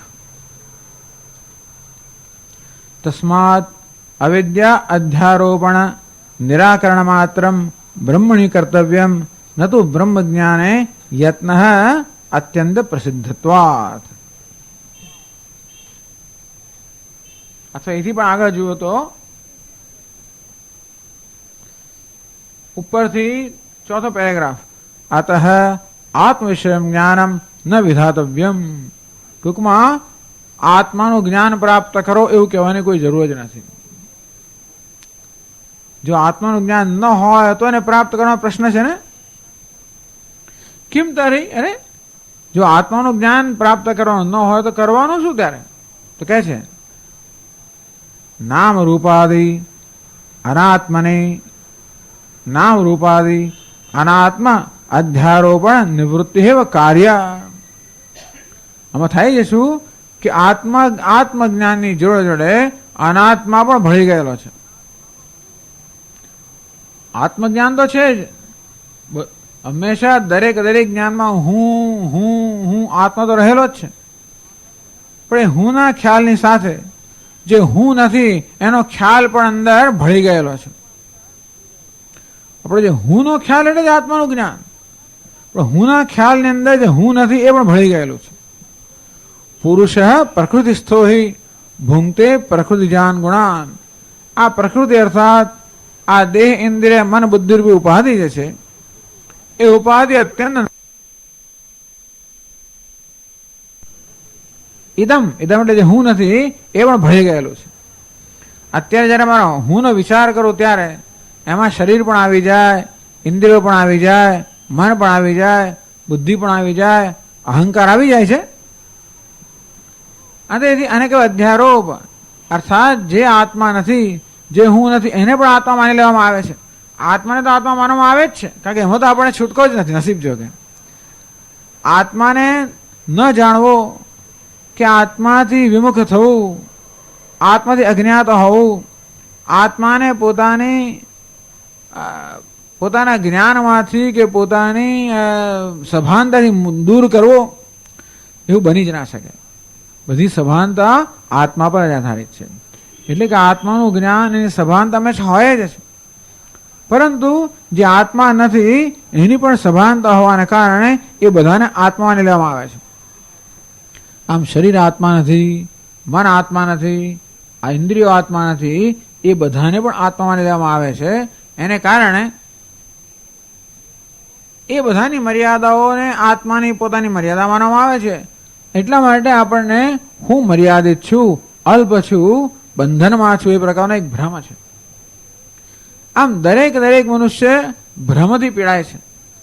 આત્માનું અજ્ઞાન અર્થાત આત્માનું જરા પણ જ્ઞાન જ ના હોય, આત્માને કોઈ દાડો આપણે અનુભવે જ ના હોય એવું નથી. હંમેશા આત્માનો અનુભવ થાય જ છે. આત્માનો અનુભવ કરવો જોઈએ. અરે આત્માનો અનુભવ થાય જ છે. એવું નથી કે જો આત્મા ક્યારે પણ અનુભવના ક્ષેત્રની બહાર હોત તો ક્યારે અનુભવનો વિષય બની ના શકે હોત. અનુભવનો વિષય બનવા માટે જે પ્રકારની યોગ્યતા વસ્તુમાં જોઈએ એવું કોઈ યોગ્યતા આત્મામાં છે જ નહીં. આ પુષ્પને મારા અનુભવનો વિષય બનાવી શકું જ્યારે મારી ઇન્દ્રિયો સાથે આ પુષ્પનો સંપર્ક થાય ત્યારે. આ પ્રકારે આત્માના અનુભવનો વિષય બનાવી જ ના શકાય, કારણ કે ક્યારે ઇન્દ્રિયોનો એ પ્રકારનો સંપર્ક થઈ જ ના શકે. પણ આત્મા તો સ્વયં પ્રકાશ હોવાને કારણે હંમેશા અનુભવનો વિષય છે જ. પરંતુ જોડે જોડે જે સ્વયં પ્રકાશ નથી એવું અનાત્મા પણ અનુભવનો વિષય હોવાના કારણે આત્મા વિશે ભ્રમ સેવામાં આવે છે. અને માટે એ હું ના ખ્યાલમાં આત્મા સિવાય અનાત્મા છે, એ અનાત્મા પણ જે અંદર ભળી ગયેલો છે એને દૂર કરવો, આટલું કરવાનું છે. એટલે કહ્યું કેમ તરીકે શું કરવાનું? નામ રૂપાદિ અનાત્મા અધ્યારોપણ નિવૃત્તિ. આ નામ રૂપ વગેરે અનાત્મા જે છે ને એટલે શરીર, નામ રૂપ એટલે આપણે શરીર ઇન્દ્રિયો વગેરે જે નામ રૂપ છે જે અનાત્મા છે, જેનો અધ્યારોપ આત્મા પર કરવામાં આવે છે એની નિવૃત્તિ કરવી. અર્થાત જે ભ્રમ છે એની નિવૃત્તિ કરવી. ટૂંકમાં અનાત્માને અનાત્મા રૂપે ઓળખવો અને તો પછી આત્માને આત્મા રૂપે ઓળખાય. નિવૃત્તિ એવ કાર્ય ન આત્મ ચૈતન્ય વિજ્ઞાનમ. એવું નથી કે આત્મ ચૈતન્યનું જ્ઞાન પ્રાપ્ત કરવું પડે કે આત્મ ચૈતન્ય કઈ નવેસરથી આપણે આત્મ ચૈતન્યનો અનુભવ કરવો પડે એવું છે જ નહીં. દરેક અનુભવમાં આત્મ ચૈતન્ય રહેલું જ છે. પણ જે અનાત્મા પણ રહેલો છે એને ઓળખીને અનાત્મ રૂપે ઓળખવો અને આત્માને ઓળખવાનો છે, અનુભવવાનો નથી. આત્માનો અનુભવ પ્રાપ્ત કરવાનો નથી, આત્માને ઓળખવાનો છે. ઓળખવાનું કઈ રીતે? અનાત્માને અનાત્મ રૂપે ઓળખીએ અને એમાંથી આપણે અહમભાવ આપણે દૂર કરીએ, આટલું કામ કરવાનું છે. આત્મ ચૈતન્ય વિજ્ઞાનમ અવિદ્યાધ્યારોપિત સર્વ પદાર્થકાર એવ વિશિષ્ટતા ગૃહ્યમાણત્વાત. કારણ કે જે વસ્તુ આપણે ગ્રહણ કરી શકીએ હંમેશા અજ્ઞાન એની ઉપજ જ હોય, અને તેથી આત્માને કોઈ વિશેષ રૂપે ગ્રહણ કરવાનું નથી. જે વિશેષ રૂપે ગ્રહણ થાય છે એ અનાત્માને અનાત્મ રૂપે જાણીને એનામાંથી આત્મભાવમાં દૂર કરવાનો છે. એટલે જ એની પછીના પેરેગ્રાફ કહે છે તસ્માત અવિદ્યાધ્યારોપણ નિરાકરણ માત્રમ બ્રહ્મણી કર્તવ્યમ ન તો બ્રહ્મ જ્ઞાને યત્ન અત્યંત પ્રસિદ્ધત્વાત. તસ્માત તેથી અવિદ્યા અધ્યારોપણ નિરાકરણ માત્રમ બ્રહ્મણી કર્તવ્ય. મારે બ્રહ્મમાં આટલું જ કરવાનું. અવિદ્યાને કારણે અનાત્માનો જે અધ્યારોપ થાય છે એ અધ્યારોપનું નિવારણ કરવું, બસ આટલું કરવાનું. ન તો બ્રહ્મ જ્ઞાન યત્ન. આ બ્રહ્મના જ્ઞાન માટે કોઈ યત્ન કરવાની જરૂર નથી. અત્યંત પ્રસિદ્ધત્વાત. એ સ્વયં પ્રકાશ હોવાને કારણે, સ્વયં સિદ્ધ હોવાને કારણે હંમેશા આપણા અનુભવનો વિષય જ છે. અને માટે બ્રહ્મને અનુભવના ક્ષેત્રમાં લાવવાની જરૂર નથી. બ્રહ્મ હંમેશા અનુભવના ક્ષેત્રમાં જ છે. પણ બ્રહ્મ સિવાય બીજી બધી વસ્તુઓ જે અનુભવના ક્ષેત્રમાં છે એને એમાંથી દૂર કરવી, આટલું કામ કરવાનું છે. એટલે કહે છે અવિદ્યા કલ્પિત નામ રૂપ વિશેષાકાર અપહૃત બુદ્ધિત્વાત અત્યંત પ્રસિદ્ધમ સુવિજ્ઞેયમ આસન્નતરમ આત્મભૂતમ અપી અપ્રસિદ્ધમ દુર્વિજ્ઞેયમ આથી દૂરમ અન્યત ઇવ ચ પ્રતિભાતિ અવિવેકિના. અવિવેકી લોકો છે. અવિવેકી કોને કહેવાય? જે વિવેક ના કરી શકે, છૂટું ના પાડી શકે. કોને છૂટું ના પાડી શકે? આત્મા અને અનાત્માને જુદા ના પાડી શકે. વિવેક એટલે આત્મા અને અનાત્માને જુદા પાડવા. અવિવેક એટલે જુદા ન પાડી શકવા. અવિવેકી નામ આજે અવિવેકી છે. એનું શું થાય છે? અવિદ્યા કલ્પિત નામ રૂપ વિશેષ આકાર અપહૃત બુદ્ધિત્વાત. જેને બુદ્ધિનું અપહરણ થઈ ગયું છે. અવિદ્યા કલ્પિત નામ રૂપ વિશેષ આકાર. અવિદ્યાથી ઉત્પન્ન થયેલું આ શરીર, ઇન્દ્રિયો, મન, બુદ્ધિ જેને નામરૂપ કહેવામાં આવે, બધી વિશેષતા છે. એમાં આત્મબુદ્ધિ હોવાને કારણે જેની વિવેક બુદ્ધિનું અપહરણ થઈ ગયું છે. ટૂંકમાં આ દેહને, મન, બુદ્ધિને આત્મા માનતા હોવાને કારણે અત્યંત પ્રસિદ્ધમ સુવિજ્ઞેયમ આસન્નતરમ આત્મભૂતમ અપી. આ બ્રહ્મ જે છે અત્યંત પ્રસિદ્ધમ, જે સ્વયં સિદ્ધ છે, સ્વયં પ્રકાશ છે. સુવિજ્ઞેયમ પોતાના આત્મા છે માટે જાણવું અત્યંત સરળ છે, કારણ કે હંમેશા અનુભવનો વિષય છે. આસન્નતરમ નજીકમાં નજીક છે, એટલું નજીક રહે મારો પોતાનો જ આત્મા છે. આત્મભૂતમ અપી આવું હોવા છતાં પણ અપ્રસિદ્ધમ, જાણે કે બ્રહ્મને આપણે જાણતા નથી, જાણે કે બ્રહ્મનો અનુભવ નથી, જાણે કે બ્રહ્મને કોઈ દિવસ અનુભવ્યું નથી. દુર્વિજ્ઞેયમ ખરેખર આત્મા હોવાને કારણે સરળ છે, છતાં પણ જાણે કે જાણવું અત્યંત મુશ્કેલ છે. અતિ દૂરમ નજીકમાં નજીક હોવા છતાં પણ અત્યંત દૂર હોય. અન્ય દેવ મારો પોતાનો સ્વરૂપ છતાં પણ બ્રહ્મ અન્ય હોય. એવા પ્રતિભાતી અવિવેકી નામ. અવિવેકી લોકોને આવું તદ્દન વિરુદ્ધ પ્રતિભાસે છે. જે આત્મભૂત છે, પોતાનું સ્વરૂપ છે, અન્ય માનવામાં આવે. નજીકમાં નજીક છે એને દૂર માનવામાં આવે. જે નિત્ય સિદ્ધ છે એને અસિદ્ધ માનવામાં આવે. જે સરળતાથી જ્ઞાત છે એને દુર્વિજ્ઞેય માનવામાં આવે. અવિવેકને કારણે અર્થાત આત્મા અનાત્માને જુદા ન પાડી શકતા હોવાને કારણે આ પ્રકારનો ખોટો ખ્યાલ અવિવેકી મનુષ્યો સેવે છે. અને પછી આ ફૂલની જેમ આત્માને પોતાના જ્ઞાનનો વિષય બનાવવા માટે વલખા મારે છે. પછી આત્માને પણ આમ અનુભવવા માંગે, જાણવા માંગે, જોવા માંગે, એનો સાક્ષાત્કાર કરવા માંગે. મારી આંખ સામે દેખાવો જોઈએ, જેમ મને ફૂલ દેખાવ તેમ દેખાવો જોઈએ. આવી જાતનો પ્રયત્ન કરતા હોય છે. એ બીજો અવિવેક છે. એટલે કહ્યું કે આત્માને ઉત્પન્ન કરવાનું નથી, એનું વિષયીકરણ કરવાનું નથી, એનો અનુભવ મેળવવાનો નથી, પરંતુ આ અનુભવમાં અવિદ્યાને કારણે જે અધ્યારોપ છે એ અધ્યારોપમાંથી મુક્ત થવાનું છે. એટલે જ કહે છે બાહ્યાકાર નિવૃત્ત બુદ્ધિનામ તુ લબ્ધ ગુરુવાત્મ પ્રસાદાનામ ન અતઃ પરમ સુખમ સુપ્રસિદ્ધમ સુવિજ્ઞેયમ શ્વાસન્નમ અસ્તિ તથા ચ ઉક્તમ પ્રત્યક્ષાવગમમ ધર્મ્યમ ઇત્યાદિ. બાહ્યાકાર નિવૃત્ત બુદ્ધિનામ તુ પણ જેમની બુદ્ધિ બહારના બધા આકારમાંથી નિવૃત્ત થઈ ગઈ છે, ટૂંકમાં બહારના કોઈ આકારમાં જેની આત્મબુદ્ધિ નથી, એટલે કે આ શરીર ઇન્દ્રિય મન બુદ્ધિ જે સંઘાત છે એમાં જેની આત્મબુદ્ધિ નિવૃત્ત થઈ ગઈ છે. કેવી રીતે? લબ્ધ ગુરુવાત્મ પ્રસાદાના, જેમને આત્માનો અને ગુરુનો અને ઈશ્વરનો અને શાસ્ત્રનો પ્રસાદ એટલે પ્રસન્નતા અનુગ્રહ પ્રાપ્ત થયેલો છે.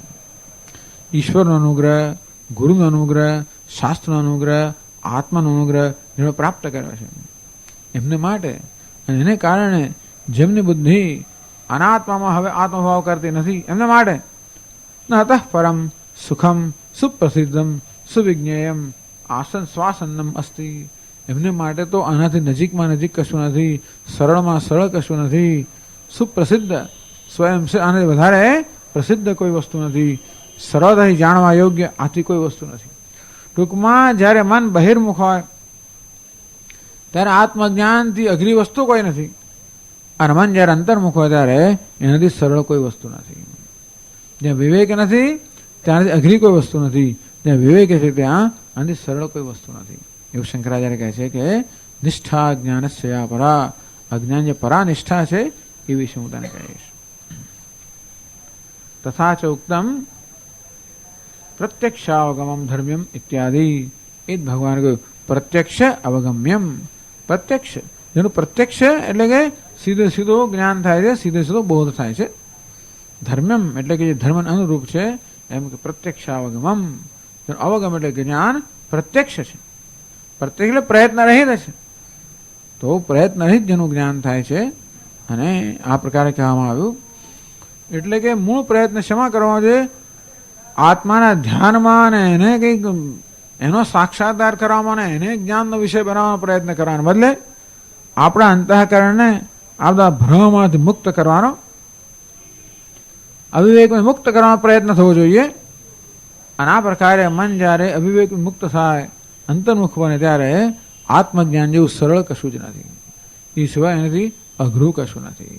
એમ શંકરાચાર્ય મહારાજે આ બધી ચર્ચામાં સમજાવ્યું કે કેવી રીતે ભગવાન આત્મજ્ઞાન નિષ્ઠા, જ્ઞાન નિષ્ઠા શું કોને કહેવાય એની અહીં ચર્ચા કરવામાં આવી. અત્યાર સુધી આપણે અહીં સુધી આવ્યા હતા, હવે આવતા ક્લાસથી આપણે આગળ ચર્ચા કરશું. ઓમ પૂર્ણમદ પૂર્ણમિદમ પૂર્ણાત પૂર્ણમુદચ્યતે પૂર્ણસ્ય પૂર્ણમાદાય પૂર્ણમેવાવશિષ્યતે. ઓમ શાંતિ શાંતિ શાંતિ. શંકરં શંકરાચાર્યં કેશવં બાદરાયણં સૂત્રભાષ્યકૃતૌ વંદે ભગવन्तौ પુનઃ પુનઃ. ઈશ્વરો ગુરુરાત્મેતિ મૂર્તિભેદવિભાગિને વ્યોમવદ્વ્યાપ્તદેહાય દક્ષિણામૂર્તયે નમઃ. ઓમ શાંતિ શાંતિ શાંતિ. હરિ ઓમ. શ્રી ગુરુભ્યો નમઃ. હરિ ઓમ.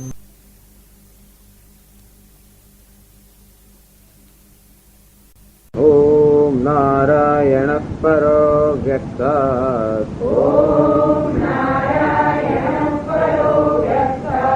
અંડમવ્યક્ત સંભવમ. અંડસ્યાંતસ્મિ મે લોકાઃ. સપ્તદ્વીપા ચ મેદિની.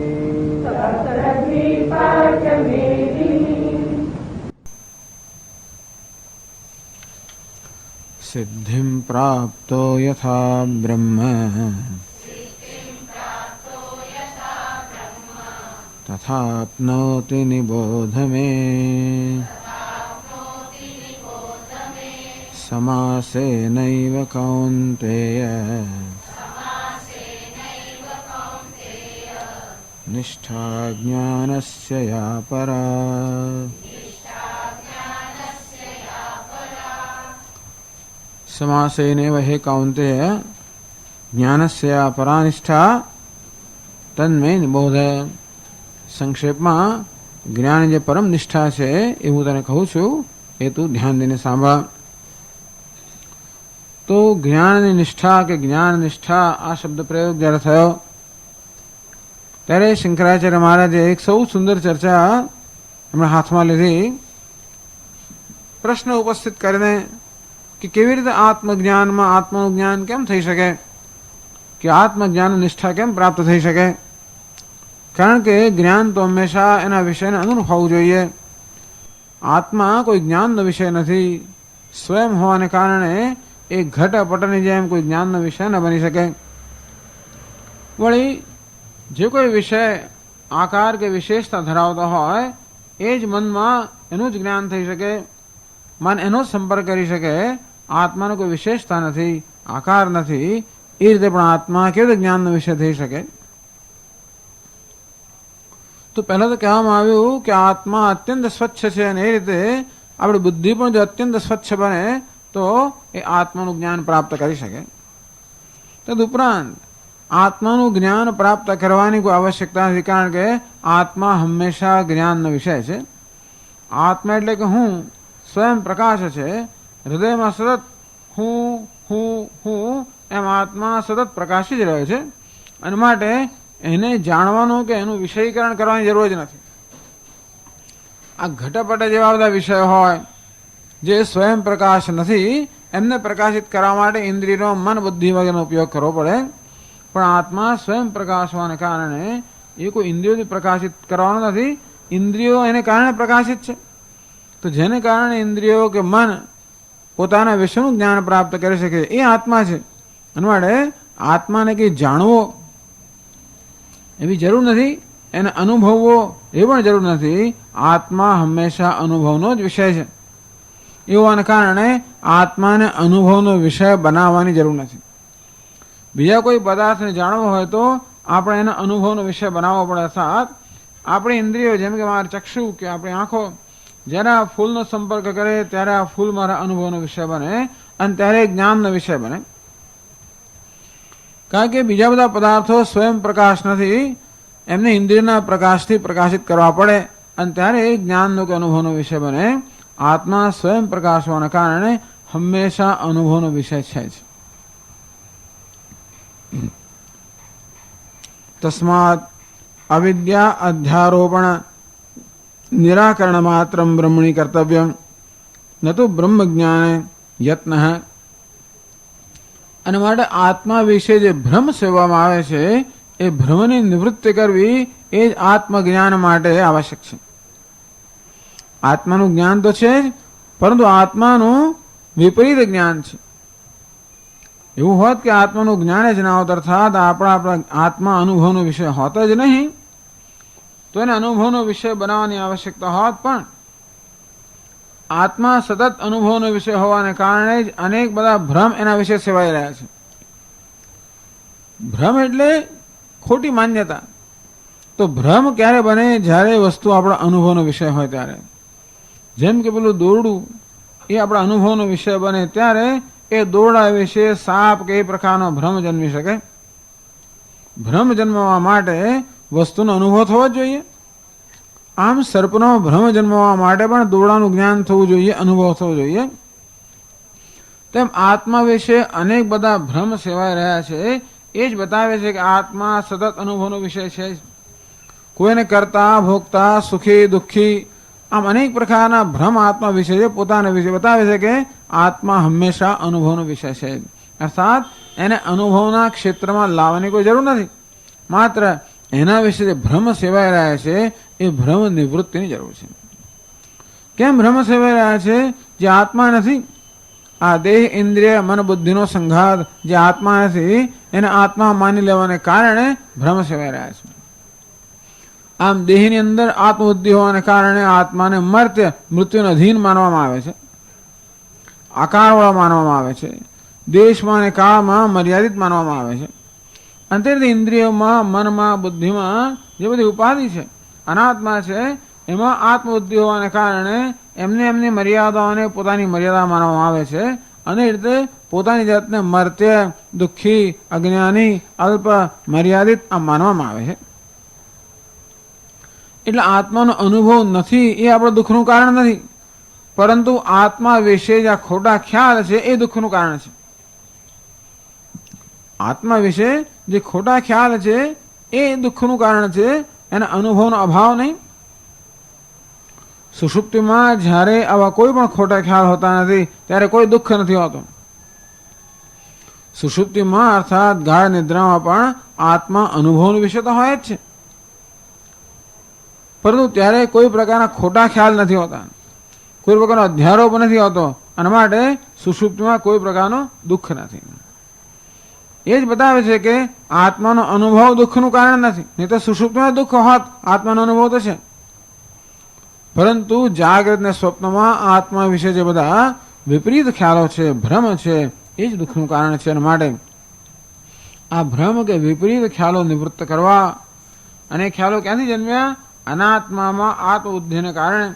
જે આત્મા નથી અને આત્મા માનવાને કારણે આ ભ્રમ જન્મ્યા. તેથી જે અનાત્મામાં આત્મબુદ્ધિ છે એ નિવૃત્ત કરવી, અને આત્મા પર અનાત્માનો અધ્યારોપ છે એ નિવૃત્ત કરો અવિદ્યાને કારણે. બસ આટલું કરવાનું છે. બહુ જ મહત્વની વસ્તુ છે.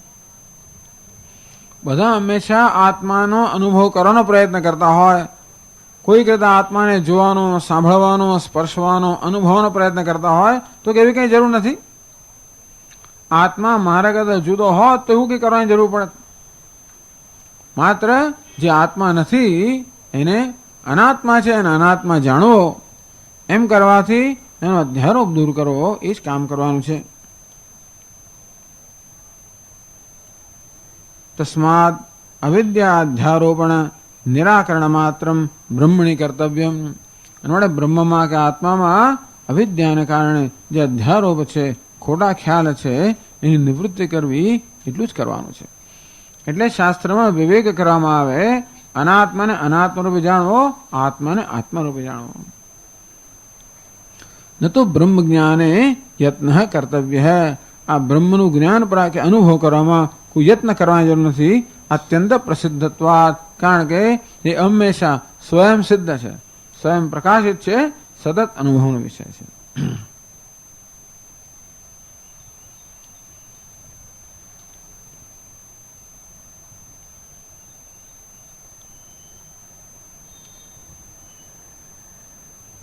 અવિદ્યા કલ્પિત નામ રૂપ વિશેષાકાર અપહૃત બુદ્ધિત્વાત અત્યંત પ્રસિદ્ધમ સુવિજ્ઞેયમ આસન્નતરમ આત્મભૂતમપી અપ્રસિદ્ધમ દુર્વિજ્ઞેયમ અતિદૂરમ અન્યદિવ ચ પ્રતિભાતિ અવિવેકિના. અવિવેકીના જે અવિવેકી લોકો છે, અર્થાત જે લોકો આત્મા અને અનાત્માને જુદા પાડી શકતા નથી, અને માટે જે બેનને ભેગા કરી દે છે, એમને માટે આ દેહ, મન વગેરેના જે આકાર છે, વિશેષતા છે, એમાં આત્મબુદ્ધિ હોવાના કારણે જે વાસ્તવમાં આત્મા છે, આપણા સતત અનુભવનો વિષય છે, અને તેથી નજીકમાં નજીક છે, જાણવું છે, અત્યંત સરળ છે, એને પણ દૂરમાં દૂર જાણે કે અત્યંત વિકટ માની લેવામાં આવે છે. બાહ્યાકાર નિવૃત્ત બુદ્ધિનામ તુ લબ્ધ ગુરુ આત્મ પ્રસાદાનામ ન અતઃ પરમ સુખમ સુપ્રસિદ્ધમ સુવિજ્ઞેયમ શ્વાસન્નમસ્તિ. પરંતુ બાહ્યાકાર નિવૃત્ત બુદ્ધિનામ, આત્માથી બાહ્ય જે અનાત્મા છે એમાંથી જેની આત્મબુદ્ધિ નિવૃત્ત થઈ ગઈ છે. કેવી રીતે? લબ્ધ ગુરુ આત્મ પ્રસાદાનામ.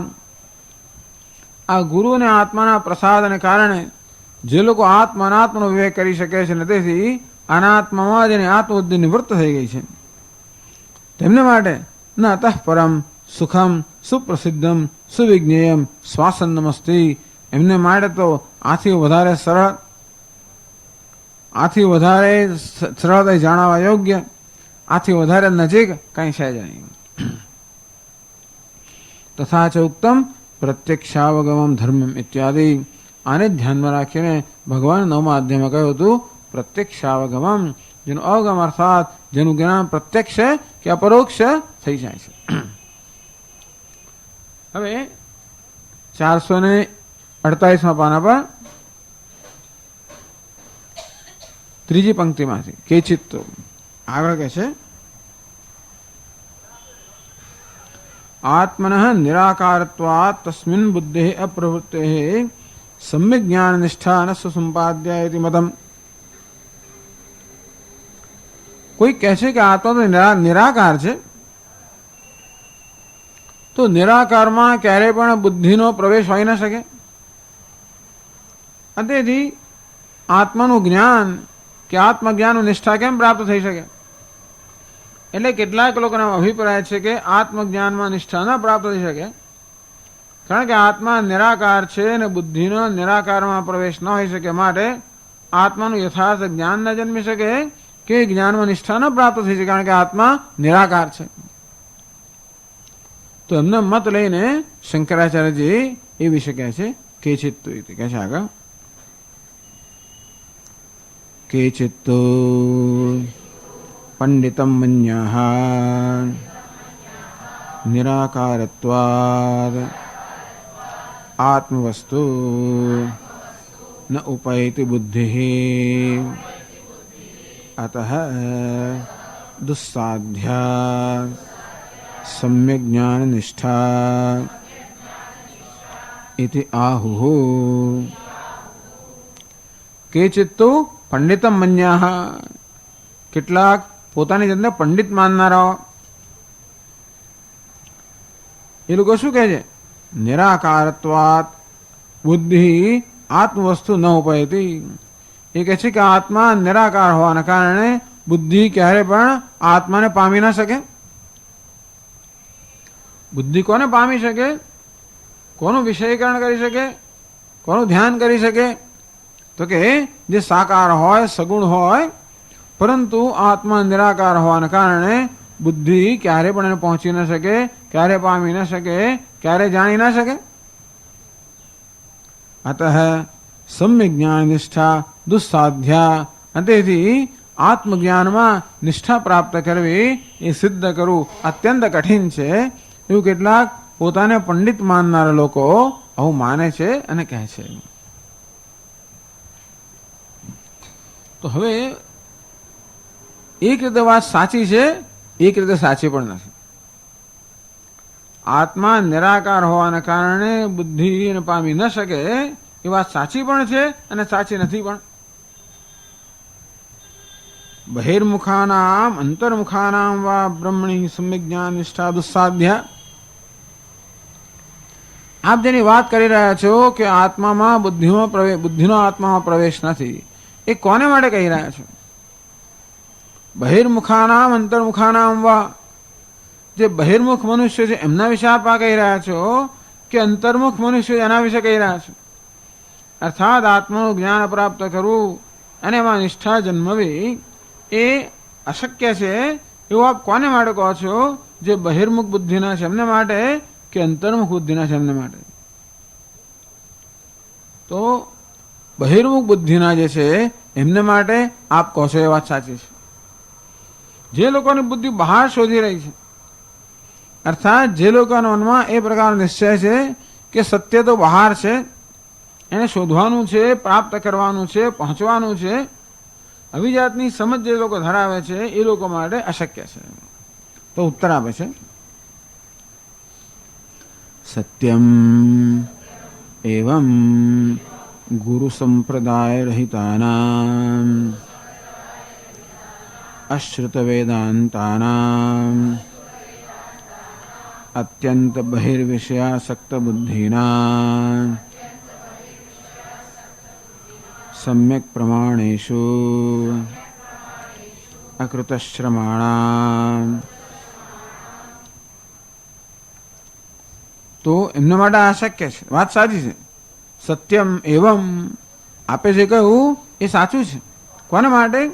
ગુરુ સંપ્રદાય રહિતાનામ, જે લોકોને ગુરુ નથી અને સંપ્રદાયથી જે લોકો પરિચિત નથી કે સંપ્રદાયમાં જે લોકોનો પ્રવેશ નથી, અર્થાત જે ગુરુ પરંપરા છે અને જે આ જ્ઞાનની પરંપરા છે અને આ ઉપદેશ કરવાની પરંપરાનો એક સંપ્રદાય છે, પદ્ધતિ છે.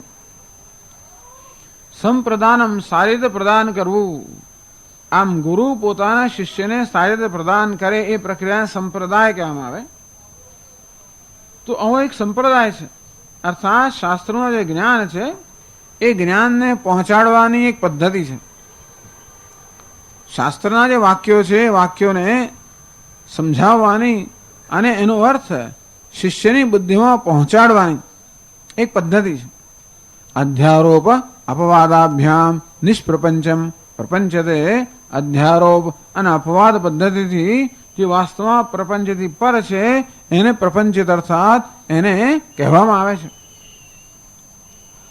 એટલે વાત સાચી છે કે આ શબ્દની મર્યાદાથી પર છે, છતાં પણ શબ્દ વડે જે શબ્દની મર્યાદાથી પર છે એને કેમ શિષ્યની બુદ્ધિમાં પહોંચાડવું, એનો જે આખો સંપ્રદાય છે, પદ્ધતિ છે, એ પદ્ધતિ ધરાવનારા ગુરુઓનો સંપર્ક જેમને થયો નથી અથવા એ પ્રકારના ગુરુઓના ઉપદેશથી જે લોકો વંચિત છે એને કહ્યું ગુરુ સંપ્રદાય રહિતાનામ. એ ગુરુ પણ કેવા હોવા જોઈએ? સંપ્રદાયવિત હોવા જોઈએ. એટલે હંમેશા સ્વામીજી હંમેશા ભાર આપે સંપ્રદાયવિત. આ સંપ્રદાયનું જ્ઞાન ધરાવનારા ગુરુ જે સ્વયં ક્યારેક શિષ્ય હતા અને એવા ગુરુના શિષ્ય હતા જે ગુરુ એ સંપ્રદાયનું જ્ઞાન ધરાવનારા હતા, એ વળી પોતે શિષ્ય હતા એવા જ સંપ્રદાયનું જ્ઞાન ધરાવનારા ગુરુના. તો આ પ્રકારની પરમ જેવી રીતે ઘરની અંદર અમુક પ્રકાર દરેક કુટુંબમાં અમુક પ્રકારની જે પદ્ધતિ હોય, જેમ કે રસોઈ બનાવવાની પદ્ધતિ હોય, પૂજા કરવાની પદ્ધતિ, અમુક વસ્તુઓ કરવાની પદ્ધતિ હોય, અમુક પ્રસંગો આવે પ્રસંગોને ઉજવવાની, આ બધાની દરેક કુટુંબમાં અમુક પદ્ધતિ હોય છે. બાળકો જ્યારે કુટુંબમાં ઉછરતા હોય ત્યારે આપોઆપ જ એને ગ્રહણ કરે લોકો. જે કુટુંબમાં કશી પદ્ધતિ છે જ નહીં, ત્યાંના બાળકો બિચારા તદ્દન અભણ હોય આ વિષયમાં, એમને કંઈ ખબર નથી હોતી. પણ જે લોકો આવા કુટુંબમાં ઉછર્યા હોય કે રોજ ત્યાં લાલાની પૂજા થતી હોય કે રુદ્રાભિષેક કંઈક થતું હોય ઘરની અંદર, નાનપણથી જોતા હોય, એમને ખબર હોય કેમ કરવું. ત્યાં જન્માષ્ટમી કે શિવરાત્રી કે પછી અન્નકૂટ વગેરે ઉજવતા હોય તો કેમ થાય એમને ખબર હોય. છોકરીઓને જેવી રીતે માં નાનપણથી પછી ટ્રેનિંગ આપતી હોય, કેળવણી આપતી હોય રસોઈ વગેરેમાં, તેને ખબર હોય કે ભાઈ દાળ કેમ બને, શાક કેમ કરવું, શું કરવું બધી. અને સંપ્રદાય કહેવાય. આવી પદ્ધતિ જે લોકો ઉછર્યા હોય એમને ખબર હોય. અંતે રીતે જે સંપ્રદાય ચાલતો આવે છે વેદાંત પરંપરા, એનાથી જે લોકો પરિચિત હોય એ લોકોને ખબર હોય કે ભાઈ શાસ્ત્રના વાક્યોનો અર્થ કેમ કરવો, કેમ સમજવો અને કેમ સમજાવો. આવું નથી હોતું. ગુરુ સંપ્રદાય રહિતાના, જે લોકો ગુરુ અને સંપ્રદાયથી રહિત છે એને કારણે અશ્રુત વેદાંતાનામ, જેમને વેદાંત શાસ્ત્રનું શ્રવણ કરવાની તક મળી નથી. એટલે જે લોકો સ્વયં પોતાની સ્વતંત્ર બુદ્ધિથી બધી જાતના નિર્ણયો કરતા હોય કે આત્મા નિરાકાર છે, નિર્વિશેષ છે, માટે બુદ્ધિના જ્ઞાનનો વિષય ના બને એમ કરીને આવી જાતની માન્યતા ધરાવી એ પણ બતાવે છે કે એમણે ખરેખર વેદાંત શાસ્ત્રનું હાર્દ એ લોકો સમજ્યા નથી. અશ્રુત વેદાંતાનામ, તો જેમણે વેદાંત એટલે ઉપનિષદનું શ્રવણ કરવાની તક મળી નથી. અત્યંત બહિર્વિષયાસક્ત બુદ્ધિનામ, જેમને કારણે જેમની બુદ્ધિ અત્યંત બહારના વિષયોમાં આસક્ત છે. એવું છે ને કે તમે જે શોધી રહ્યા છો વાસ્તવમાં તમે જ છો, તત્વમસી. અને તેથી જીવનમાં જે આપણે શોધી રહ્યા છીએ, જે સુખ કે શાંતિ જે આપણે શોધી રહ્યા છીએ, ઈચ્છીએ પામવા ઈચ્છે છે, એ વાસ્તવમાં અંતરથી પ્રાપ્ત કરવાની છે, બહારથી નહીં. એવું આપણે વેદાંત શાસ્ત્ર શીખવે છે. એવી સમજ જેના ના હોય એ લોકો તો પેલા સુખ અને શાંતિ હંમેશા બહારથી પ્રાપ્ત કરવાનો પ્રયત્ન જ કરે. અને જે કોઈ વસ્તુને સુખ અને શાંતિનું સાધન માનવામાં આવતું હોય એના પ્રત્યે આસક્તિ હોવાની જ. અત્યંત બહિર્વિષયાસક્ત બુદ્ધિના, તદુપરાંત આત્મા સચ્ચિદાનંદ છે અને હું જે છું એ જ્ઞાન ન હોવાને કારણે આ દેહમાં મન બુદ્ધિ વગેરેની અંદર જે આત્મભાવ ધરાવનારા હોવાને કારણે આ બધામાં પણ જે લોકો આસક્ત હોય એટલે આસક્ત બુદ્ધિના. સમ્યક પ્રમાણે શું અકૃત શ્રમાણામ, જે લોકોએ પરિશ્રમ કર્યો નથી. સમ્યક પ્રમાણે શું, તેથી આ જ્ઞાન માટેનું જે પ્રમાણ છે શાસ્ત્ર, એ શાસ્ત્રના ગ્રહણ કરવાનો, સમજવાનો, જીવન ઉતારવાનો, એ પ્રકારે જીવન જીવવાનો, અને એ રીતે પોતાના વ્યક્તિત્વને ઘડવાનો, તૈયાર કરવાનો જે શ્રમ છે આ કેમને થતું નથી. આપણે શાસ્ત્રોનું શ્રવણ કરીએ પણ જોડે જોડે એ ઉપદેશને જીવનમાં ઉતારવા માટે પ્રયત્ન કરવો પડે, મહાન પ્રયત્ન કરવો પડે. આપણા વિચારોમાં એટલે આપણી સમજમાં પહેલાં તો પરિવર્તન આવે. એમ કરવાથી ધીમે ધીમે જીવનમાં મહત્વનું શું છે એ સમજમાં પરિવર્તન આવે. એમ થવાથી જીવનના મૂલ્યોમાં પરિવર્તન આવે. અને એ રીતે મનુષ્ય જ્યારે આત્મવિકાસની પ્રક્રિયા જીવનમાંનો પ્રારંભ કરે, ઉદ્ધરેત આત્મના આત્માનમ, આમ પોતે પોતાની જાતનો ઉદ્ધાર કરવો જોઈએ. આ પ્રકારે પોતાની ઉદ્ધાર કરવા માટે જે પરિશ્રમ કરતો હોય સમજીને કે જીવનમાં જે સિદ્ધ કરવાનું છે એ તો અવિદ્યા, એમાંથી જન્મેલા ભ્રમને દૂર કરવાના છે.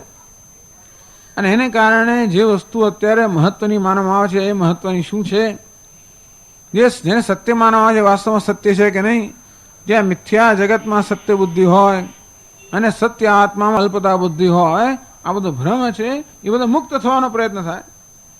એને કારણે જગતની જે વસ્તુઓને મહત્વ આપવામાં આવે છે એમાં કેટલું મહત્વ છે એ તો મહત્વ નથી, તો વિવેક કરવામાં આવે, એને કારણે વૈરાગ્ય જન્મે, એને કારણે મનમાં જે રાગ દ્વેષ આસક્તિ વગેરે હોય તે બધું દૂર થતી જાય. આ રીતે મન અંતર્મુખ બનતું જાય અને શાસ્ત્રના ઉપદેશને ગ્રહણ કરવાની યોગ્યતા પ્રાપ્ત કરતું જાય. આ બધું કરવું પડે, એમને ન થાય, એમને થતું નથી. આ બધું કરવું પડે.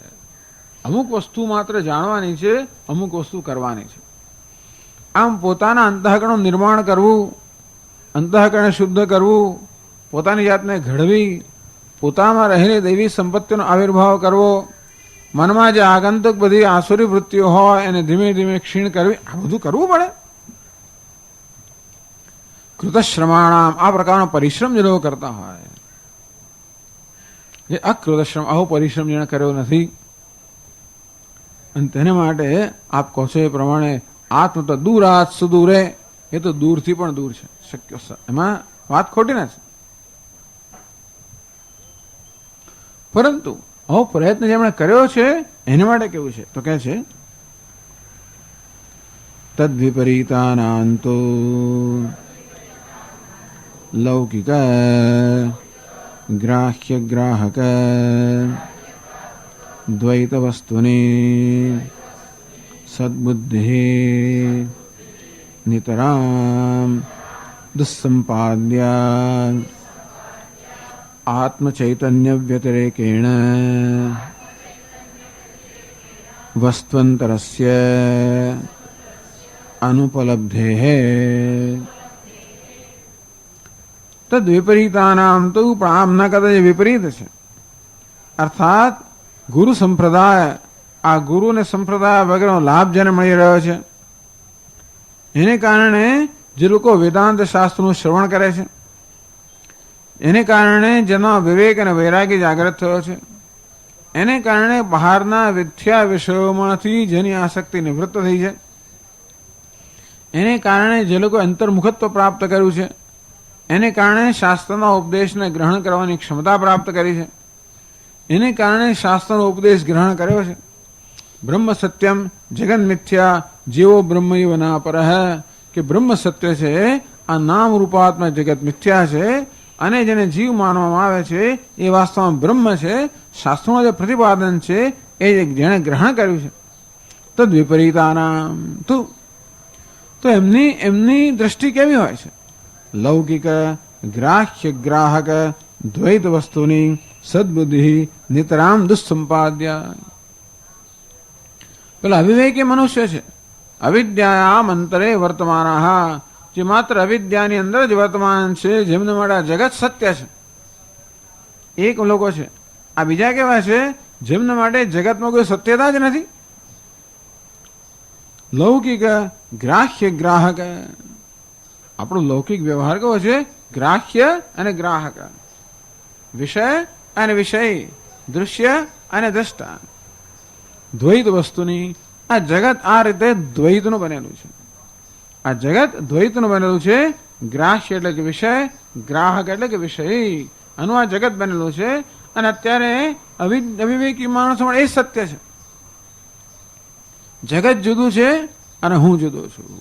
આ પ્રકારે દ્વૈત જે આપણા અનુભવનો વિષય છે એ એમને માટે સત્ય છે. પરંતુ જે લોકોને શાસ્ત્રનું જ્ઞાન છે, જેમનો વિવેક જન્મ્યો છે, એ જાણે છે કે આ ગ્રાહ્ય ગ્રાહક વ્યવહાર, આ દ્વૈત વસ્તુ મિથ્યા છે. જે માંડુક્ય કારિકામાં સમજાવવામાં આવ્યું કે સ્વપ્નની અંદર પણ આ પ્રકારનો વ્યવહાર થતો હોય છે. સ્વપ્નોમાં પણ એક સ્વપ્નનો દર્શન કરનાર છે, ગ્રાહક છે, અર્થાત એક દ્રષ્ટા છે, અને સ્વપ્નના વિષયો બધા દૃશ્ય છે. અને સ્વકાલે સત્યવત ભાતિ, હું જ્યારે સ્વપ્નમાં હોઉં ત્યારે એ સ્વપ્ન જગત મને સત્ય ભાસે છે, પરંતુ જાગીને જોઉં તો જ્યારે જાગું ત્યારે એ સ્વપ્ન કેવું છે? મિથ્યા છે. તો આખું સ્વપ્ન મિથ્યા છે, માટે આ ગ્રાહ્ય ગ્રાહક દ્વૈત પણ મિથ્યા છે, દ્રષ્ટા દૃશ્ય દ્વૈત પણ મિથ્યા છે. જાગ્રત અવસ્થામાં એ પ્રકારનું દ્વૈત છે, માટે જાગ્રત પણ મિથ્યા છે. અને આ દ્રષ્ટા અને દૃશ્ય આ બંને અધિષ્ઠાન રૂપ જે દ્રષ્ટિ છે, આ દ્રષ્ટાનું તત્વ તો કે દ્રષ્ટિ, દૃશ્યનું તત્વ પણ દ્રષ્ટિ. આમ દ્રષ્ટા અને દૃશ્ય આ બંનેનું જે અધિષ્ઠાન રૂપ એક દ્રષ્ટિ છે, એ સત્ય છે. એ દ્રષ્ટિ હું છું. એમની દ્રષ્ટિએ તો આ જે ભેદભાવ ઇન્દ્રિયના સ્તર પર છે એની કોઈ સત્યતા નથી. અર્થાત જે ભગવાન શિવજીને જેવી રીતે આ ત્રીજું નેત્ર છે, જ્ઞાન નેત્ર, અંતે રીતે આ જ્ઞાની પુરુષો જેમનો એક જ્ઞાન ચક્ષુ ખુલી ગયો છે, એ લોકો આ દ્વૈતના દર્શન તો કરે છે, પણ જોડે જોડે આ દ્વૈતના અધિષ્ઠાન રૂપ અસ્થિ ભાતિ પ્રિયમ જે સચ્ચિદાનંદ પરમાત્મા છે એના દર્શન જે કરતા હોય એમના માટે હવે આ ભેદભાવનું કોઈ મહત્વ નથી કે સત્યતા નથી. જેને માટે માત્ર અલંકારના નામ રૂપ મહત્વના છે, જેને સુવર્ણના દર્શન કર્યા નથી એના માટે એ આકાર વગેરે મહત્વનું છે. પણ જે બધા આકારના અધિષ્ઠાન રૂપ સુવર્ણને જાણે છે એના માટે આકારની કોઈ સત્યતા રહેતી નથી. અને તે જ રીતે આ નામ રૂપાત્મક જગતના અધિષ્ઠાન રૂપ પરમાત્માને જાણે છે એની માટે આ નામ રૂપની કોઈ સત્યતા રહેતી નથી. અને તેથી તો એમની બુદ્ધિ કેમ બહાર આસક્ત નથી? આપણી બુદ્ધિ ક્યાં આસક્ત હોય? બુદ્ધિ જેને સત્યતા આપતી હોય ત્યાં આસક્ત હોય. તો અજ્ઞાનને કારણે જ્યારે નામ રૂપાત્મક જગત સત્ય છે ત્યારે બુદ્ધિની ત્યાં આસક્તિ હોવાની. તો જોજો હંમેશા આપણું મન શાનો વિચાર કરતું હોય? જે વસ્તુને આપણે સત્ય માનતા હોઈએ તે. કોઈક મને દુઃખ લગાડ્યું હોય, મારું મન વિચાર કેમ કર્યા કરે? દુઃખ સાચું છે માટે. કેમ દુઃખ સાચું છે? એ દુઃખ આપનાર સાચો છે માટે મન વિચાર કર્યા કરે. કે સુખ આપનો વિચાર કરે, સુખ સાચું છે, સુખ આપનાર સાચો છે. આમ એ બધામાં સત્ય બુદ્ધિ હોવાને કારણે સુખ દુઃખ જન્મે ને. બાકી તો ધારો કે કોઈ પેલો શું કહેવાય ને, પેલો મહોરું પહેરીને આવ્યો હોય, વાઘનું મહોરું પહેરીને આવે ને ડરાવે, હું ડરી જાઉં. ખબર પડે કે અરે આ તો વાઘ નથી, આ તો મારો મિત્ર જ છે. પછી શું? પછી એ વાઘને કોઈ સત્યતા નથી. એને સત્ય માનતો હો ત્યાં સુધી એને આમાંથી ભય છે. પછી તો વાઘ સાથે રમીએ ને, પછી તો આપણે રમે જ કરીએ. કોની? વાઘ સાથે. કોઈ વાઘ સાથે રમે? કયા? મિથ્યા વાઘ સાથે. તેમ જગત પણ બહુ ડરાવનારું હોય છે, કારણ કે એને સત્યતા આપવામાં આવે છે. પણ જ્યારે એની સત્યતાનું જ્ઞાન થાય ત્યારે પછી એવો કોઈ પ્રકારનો ડર વગેરે રહી ન શકે. ટૂંકમાં કહેવાનો ભાવ એ છે કે જેવી રીતે કોઈ સોની હોય એના માટે આ અલંકારના નામ રૂપ મહત્વના નથી, સામાન્ય માણસ માટે મહત્વનો હોય. ઘણી વાર શું થતું હોય કે કુટુંબમાં એવી ગરીબ આવી છે કે બધું વેચવાનો પ્રસંગ આવે, ત્યાં સુધી કે આપણી સેવામાં ભગવાન જેને વેચવા પડે, સોનાના બનેલા લાલા આપણું તો કામ ના કરે ને. ભગવાનના વેચવાનો પ્રસંગ આવે ત્યારે પેઢી દર પેઢીથી ચાલતી આવી હોય સેવા, અને પછી એ લઈને આપણે સોની પાસે હાથ ધ્રુજતા હોય. આપણા સોની શું કરે? એ ભગવાન લઈને પેલા તાજવા મૂકે 2 તોલા, બસ. એની ત્યાં શું દેખાય છે?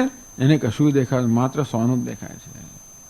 મારી આંખમાં આંસુ હોય કે અરે રે આ તો મારા દાદા પરદાદાનું છે, અમારા પિતાજી આ સેવા કરી, આ કર્યું. આપણને કેટલી બધી એમાં સત્યતા હોય, આસક્તિ હોય. શેમાં? મારા માટે લાલો છે, એની માટે શું છે? માત્ર સોનું જ છે. તો જેને અધિષ્ઠાનનું જ્ઞાન છે, સત્યનું જ્ઞાન છે, એના માટે નામ રૂપ એ કોઈ સત્ય રહેતા નથી હોતા. તો તેવી જ રીતે જ્યાં સુધી અધિષ્ઠાનનું જ્ઞાન ન હોય, તત્વનું જ્ઞાન ન હોય, ત્યાં સુધી જ્યાં સુધી પેલા અભિનેતાનું જ્ઞાન ન હોય ત્યાં સુધી એનો વેશ આપણે વડે સત્ય હોય એને આપણે ભિખારી માનતા હોઈએ કે રાજા માનતા હોઈએ. પછી જાણીએ કે ના તો અભિનેતા છે ત્યારે પછી કોઈ ભિખારી કે રાજા મહત્વનું રહે નહીં.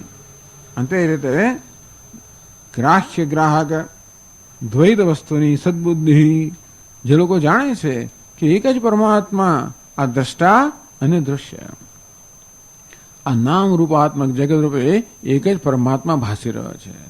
અને તેથી બધાનું સત્ય, આ નામ રૂપ તો માત્ર વેશ છે, પરંતુ આ બધા વેશમાં ભાસી રહેનાર એક જ પરમાત્મા છે, એ જ વાસ્તવમાં હું છું. આ પ્રકારનું જેને જ્ઞાન છે તેની બુદ્ધિ ક્યાંય પણ આસક્ત ન થાય. લૌકિક ગ્રાહ્ય ગ્રાહક દ્વૈત વસ્તુની સદબુદ્ધિ, તો ગ્રાહ્ય ગ્રાહક દ્વૈત આ નામ રૂપાત્મક જગત છે, એમાં કોઈ પ્રકારની સત્ય બુદ્ધિ ક્યારે પણ ન હોઈ શકે. નિતરામ દુઃસંપાદ્યા, એ પ્રયત્ન કરતો પણ એને એમાં સત્ય બુદ્ધિ જન્મી જ ના શકે.